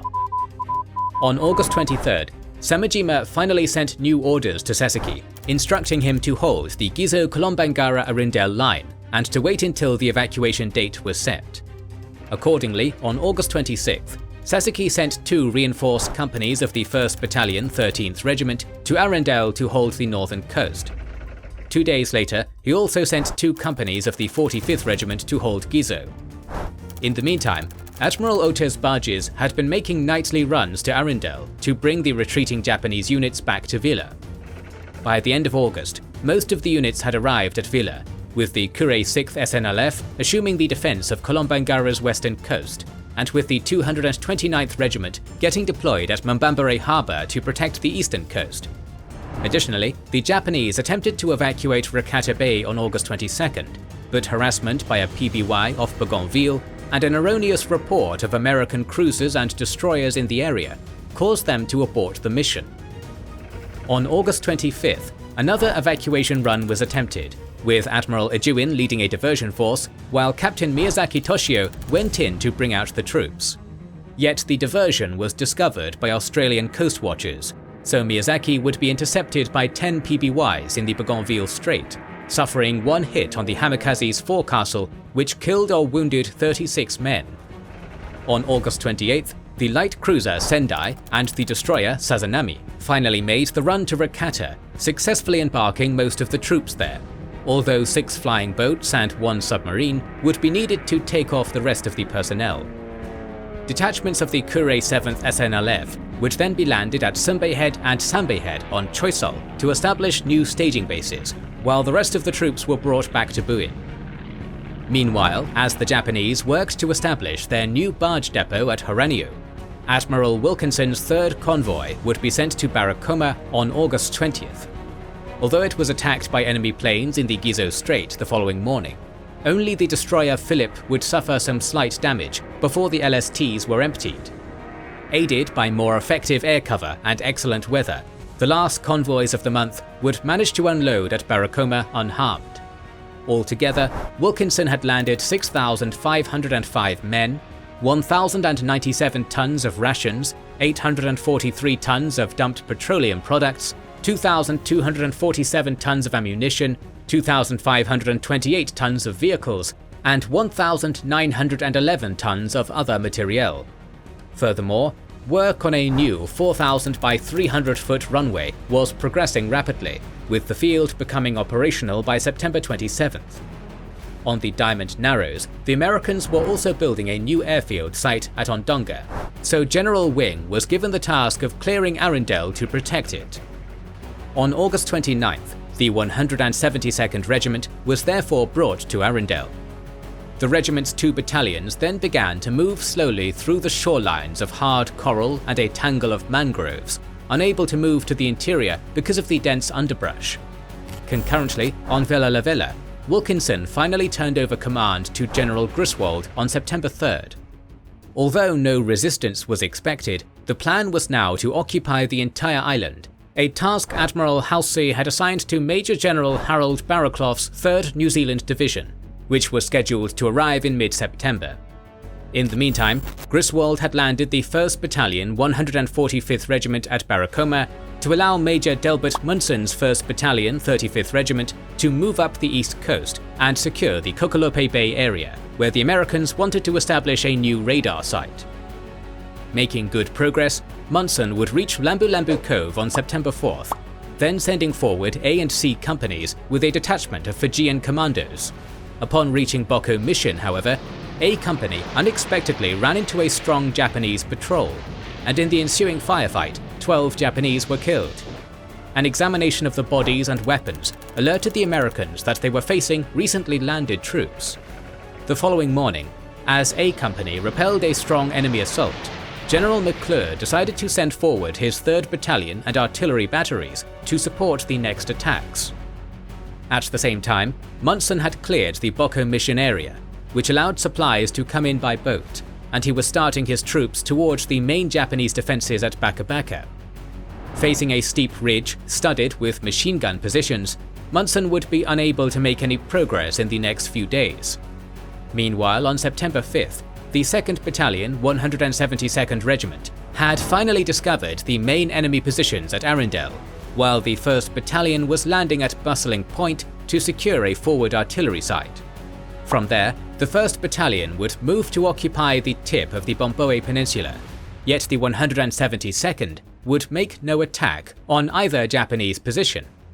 As a result, the Japanese were reporting great success. This and the desire to eliminate the artillery at Piru Plantation, which was already firing on Kolombangara, led Sasaki to counterattack. Thus, shortly after midnight on September 9th, the 3rd Battalion 13th Regiment would cross Blackett Strait by barge to Sagakarasa Island, tasked with driving the enemy from North Arundel. A few hours later, however, Griswold would coincidentally send Colonel Suggs' 27th Regiment to Bomboe Village to attack from the west. On September 12th, Sugg would begin his advance westward, and the following day, his 3rd Battalion landed in the middle of Sagakarasa Island, thus cutting off the 2 13th Regiment battalions. Though taken by surprise, the Japanese rapidly counterattacked from both sides, yet the Americans would still manage to hold on to the block. Further south, Sug's 2nd Battalion also ran into the main Japanese position, with heavy machine gun fire soon stopping the battalion. Additionally, the 1st Battalion, 169th Regiment, occupied the Fringe Islands, and a battalion of 4.2-inch mortars was landed at Bomboe to prepare a killing field for the Japanese at Sagakarasa.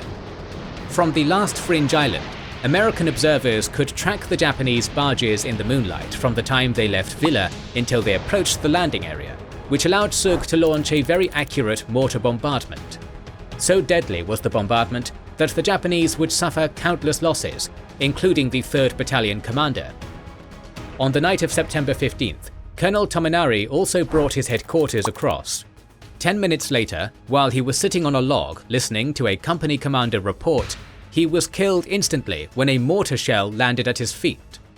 That day, however, another attack against the main Japanese position was beaten back, so Griswold would decide to bring forward another battalion and 5 Marine tanks, which landed the following afternoon. On September 17th, the tanks then moved forward, behind a heavy artillery and mortar concentration, which surprised the Japanese and forced them to fall back. Yet the following day, the Japanese anti-tank guns were ready and would manage to knock out 2 tanks, which allowed the defenders to withdraw to the Stimmer Peninsula in order. 2 days later, the Japanese evacuation of Arundel finally began. During the night, the 3rd Battalion evacuated under heavy mortar and artillery fire, while the Yokosuka 7th's guns provided covering fire. The following night, the barges successfully took away the 1st Battalion troops, bringing the Battle of Arundel to a close. For the 13th Regiment, Arundel had been costly, suffering 243 killed and 363 wounded, including many of its officers. On the other side, the Americans only reported 31 killed and 225 wounded. In the meantime, on September 10th, McClure's batteries began to arrive at Lambu Lambu and immediately opened fire against the Green Japanese troops. As the artillery concentrations began to fall with unerring accuracy, the Japanese realized that the American gunners knew exactly where they were, so they at once began to withdraw in disarray to the northwest coast. On September 14th, Munson finally attacked Haraniu, but was surprised to find only abandoned dugouts. Fijian commandos were then sent in pursuit of the retreating Japanese, but now it was the turn of the New Zealanders to take the fight to the Japanese on Vella Lavella.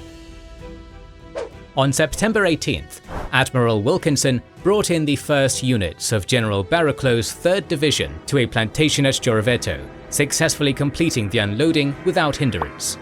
But unbeknownst to them, Admiral Sakamaki had launched a strike of 48 Zeros and 12 D3As, which would be intercepted by 27 Allied fighters over Baga Island just as Wilkinson's escort destroyers were retreating. Luckily, although the battle spread eastward over the landing area, no shipping would be damaged, and the Allies would only lose 3 F-4Us while claiming 15 enemy aircraft. Once ashore, Barraclough assumed command of the Northern Landing Force and set out to establish bases on the east coast of Vella Lavella. This forced Wilkinson to spread thin his fighter cover and to scatter his LSTs away from Barracoma's anti-aircraft guns. Consequently, on September 25th, as a large convoy arrived at Riruvai to establish an advanced marine base for the upcoming Bougainville operation, Sakamaki would send another strike of 8 D3As and 40 Zeros. Although Brigadier General James Moore had 20 fighters covering the convoy, the D3As would successfully slip past them to attack the landing site. As a result, 2 bomb hits over LST-167 would force the craft to beach, while the rest of the bombs hitting the beach would kill 32 men and wound 58. On October 1st, Sakamaki would repeat this success with another strike over Riruvai. As the 1st Marine Parachute Battalion was landing, Sakamaki's bombers would successfully evade both radar and fighter patrol to attack Wilkinson's LSTs. 1 hit and a near miss was scored on LST-334, causing some damage but no casualties, yet LST-448 would suffer 2 direct hits that left the ship in flames and killed 52 men, with many more wounded. Another hit would later sink LST-448, while under tow in what would be the last attack on Vella Lavella shipping. Looking to the northwest, Fijian commandos had found that the Horianu Defence Force was now scattered in the area between Tambala Bay and Makana Bay, so Barraclough directed Brigadier Leslie Potter's 14th Brigade to eliminate this threat. Accordingly, Potter planned to take the 35th Battalion and his headquarters up the west coast to Matosoroto Bay, while sending the 37th Battalion around the north coast to land at Lavella Cove, therefore trapping the Japanese between them.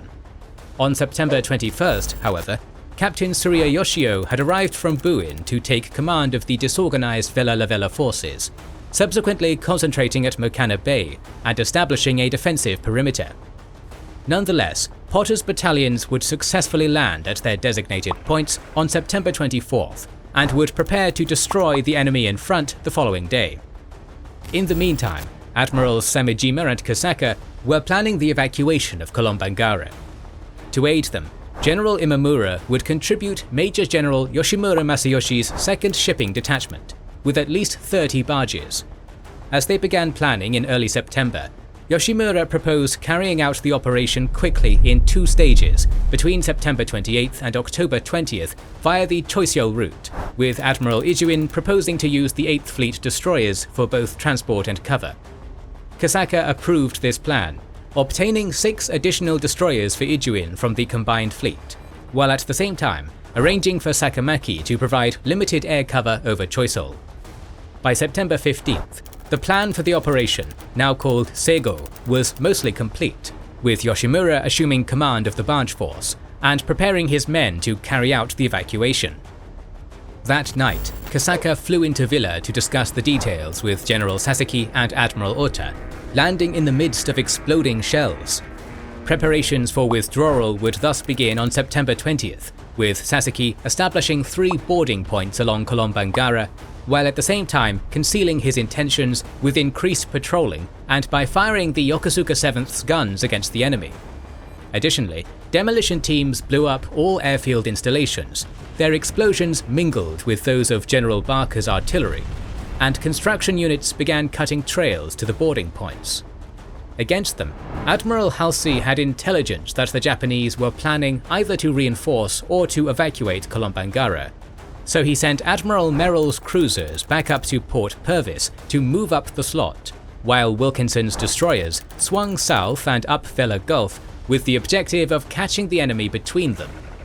On September 25th, however, both Columbia and Cleveland reported torpedo wakes, and a possible contact was made on a surfaced submarine, so Halsey decided to pull back his cruisers before the trap was sprung, only leaving Wilkinson's destroyers to interdict the Japanese evacuation. But first at Vella-Lavella, Brigadier Potter's 35th Battalion was finally closing on the Mokana Bay area by September 26th, sending 2 platoons ahead to scout the head of the bay. There, however, Captain Tsuruya had reorganized the meager Japanese forces, successfully surrounding the New Zealander platoons to prevent their escape. Worried about the fate of the 2 platoons, Potter decided to send the 35th forward on September 28th, but once again, Tsuruya would stop their advance with machine gun fire coming from a dense rainforest south of the bay. Only on October 2nd would the 2 platoons be finally rescued.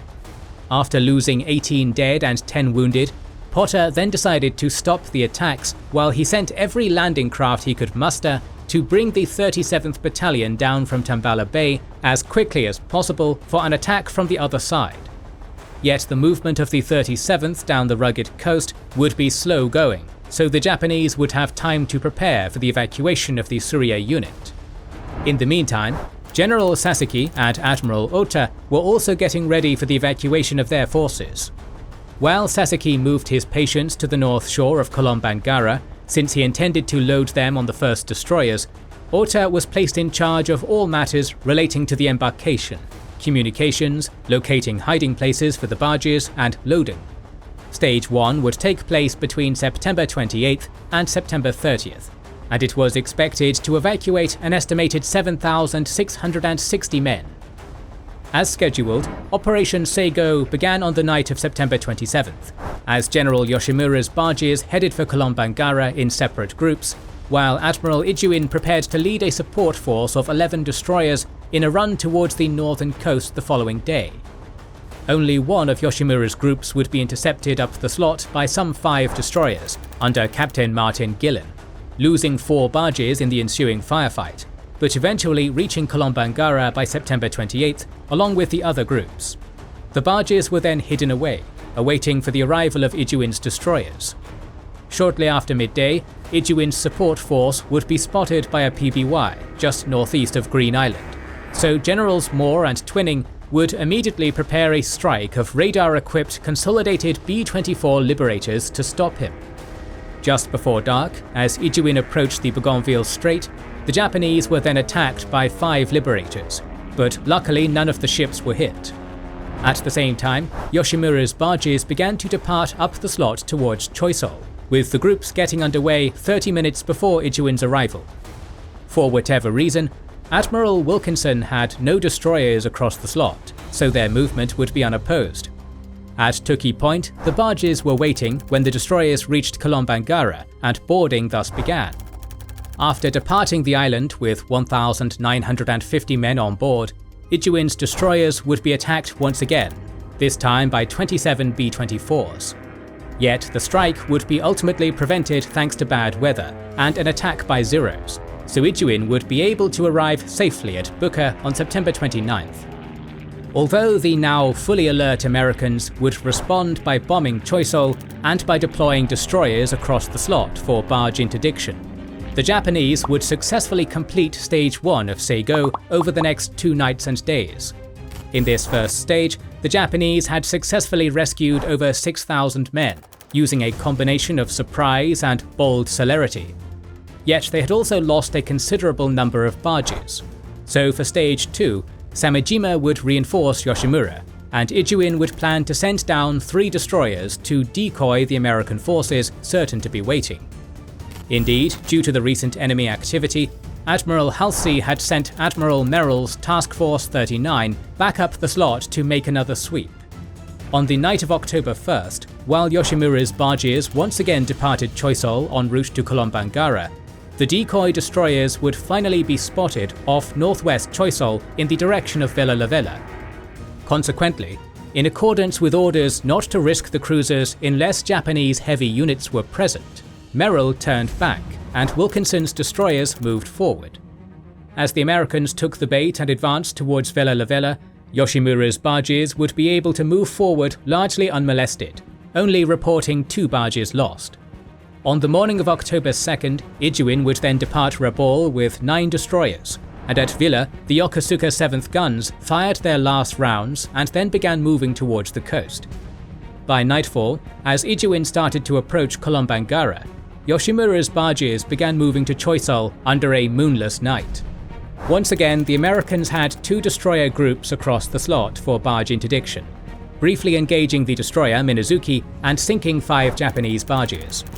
Nonetheless, the Japanese successfully completed the evacuation of Kolombangara that night, rescuing around 4,000 men in this second stage, for an estimated total of about 10,000 men evacuated.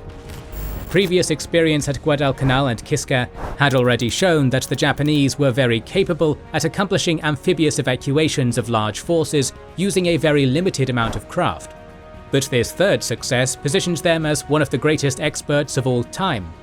As the Americans were slowly learning and adapting to counter this proficiency, can the Japanese repeat this accomplishment a 4th time? As we last saw, by the start of October, the Surya unit was desperately resisting the attacks of Brigadier Potter's New Zealander forces. Cornered all the way with its back against Makana Bay, the Japanese were hanging by a thread, with little food and ammunition and with no chance of receiving further supplies. After their recent success during the evacuation of Kolombangara, the Japanese were still bringing most of the rescued troops from Choiseul to Buin by barge, so they had insufficient resources to extricate the doomed Surya unit. Determined to rescue them, however, Admiral Samejima would manage to convince a reticent Admiral Kusaka to carry out an amphibious evacuation of Vella Lavella for the night of October 6th. Before dawn that morning, Admiral Ijuin thus left Rabaul with 9 destroyers divided into 3 groups. His plan was to have 3 destroyers standing off Makana Bay under the cover of Captain Hara Tameichi's 2 destroyers, while a collection of 5 sub-chasers, 3 vedettes, 7 barges, and 30 folding boats under Commander Nakayama Shigeroku took off the Japanese forces at the bay. To support them, 8 seaplanes would bomb Potter's positions, and 12 Zeros would cover the area. That same morning, after receiving reports that the Japanese might attempt to take off the evacuees on Choiseul, Admiral Wilkinson decided to send 3 destroyers under Captain Frank Walker to head up the slot and pay particular attention to the Choiseul coast. But during the afternoon, Admiral Halsey would alert Wilkinson that the Tokyo Express would definitely be running, but to Makana Bay instead of Choiseul. So Wilkinson would be forced to detach 3 destroyers to reinforce Walker off Salka Point for an attack on the enemy surface vessels. Shortly, Walker received more intelligence on the Japanese force composition that was both clarifying and confusing. And worst of all, he was alerted that Wilkinson's reinforcements could not make the rendezvous point until 2340, so he was likely to start the battle alone. That night, after scouting the Vella Lavella area and finding it all clear, Ijuin would finally order his destroyers to proceed to the staging point at 2200. But minutes later, a scout plane reported 4 cruisers and 3 destroyers northeast of Vella Lavella and heading west. So he would order his transport destroyers to retire west towards the Shortlands, while he turned back on a north-northeast course to meet the enemy. At 2230, the Americans made radar contact, and 5 minutes later, the Japanese lookouts sighted Walker to the south. Consequently, Ijuin turned to port and headed southwest to cross Walker's bows, but he misjudged the distance and instead opened the range. In turn, Walker increased his speed to 30 knots to head off the enemy. At this point, Ijuin began a series of maneuvers that cost him what advantage he had, and then, realizing the target he was presenting, he ordered another simultaneous turn to port, which staggered his ships in line abreast on a course opposite and almost parallel to Walker, with the range rapidly closing. This allowed the Americans to concentrate their fire and launch half a salvo of torpedoes on the destroyer Yugumo, which tried to fight back as badly as it could before being reduced to a wreck. Ijuin then tried to correct what he later conceded was a major mistake by making yet another starboard turn into column, continuing around until he was headed west. But at this point, the 2 destroyers under Hara finally made contact with Walker, moving ahead and parallel to the Americans to be in a perfect position to launch a salvo of torpedoes. At the same time, one of Yugumo's torpedoes hit Chevalier, detonating her forward magazine and blew the ship in 2, its bridge and aft section swinging across O'Bannon's path and forcing both destroyers to collide. Then, at 2306, a torpedo fired by Hara's destroyers hit Selfridge, shearing off the bow and wrecking everything from the bridge forward. In those 5 minutes, 104 American seamen died and 66 were wounded. As both sides continued to fight each other's ghost ships, Commander Nakayama's group began to approach Makana Bay, just as Wilkinson's reinforcements were arriving. Undetected, the Japanese craft managed to arrive at the bay and began loading at 0150 on October 7th. Finally, at 0310, Nakayama left for Buin with all of the 589 men of the Syria unit. The Americans' damage control teams, meanwhile, managed to save Selfridge and had the ship ready to begin the slow voyage home. Out of the burning wrecks of Yugumo, the Americans would capture 74 survivors marooned at Beloa, although 27 Japanese would manage to make their way to Buin in motorized whaleboats, so losses for Ijuin would be 179 personnel dead and 74 captured. On October 8th, Brigadier Potter's forces determined that the Japanese were indeed gone, and finally moved to occupy Makana Bay, putting an end to the Battle of Vella Lavella. 4 days later, with the 27th Regiment already in control of Ringi Cove, the 1st Battalion Fiji Regiment was sent to occupy Kolombangara, subsequently scouring the island and reporting no Japanese. Thus, on October 15th, Halsey declared toenails terminated.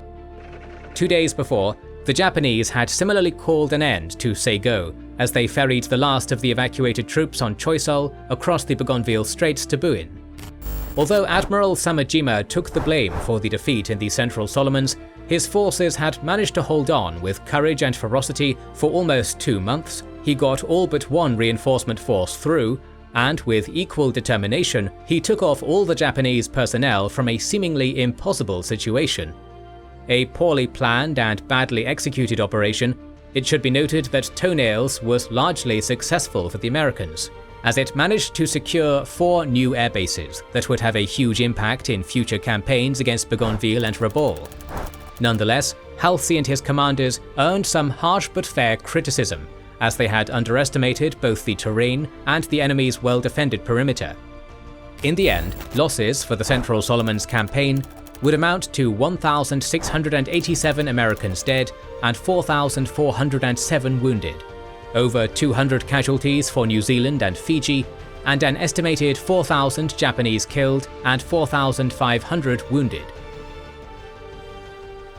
Thanks again to World of Warships for sponsoring this video. Get the game for free via our link in the description.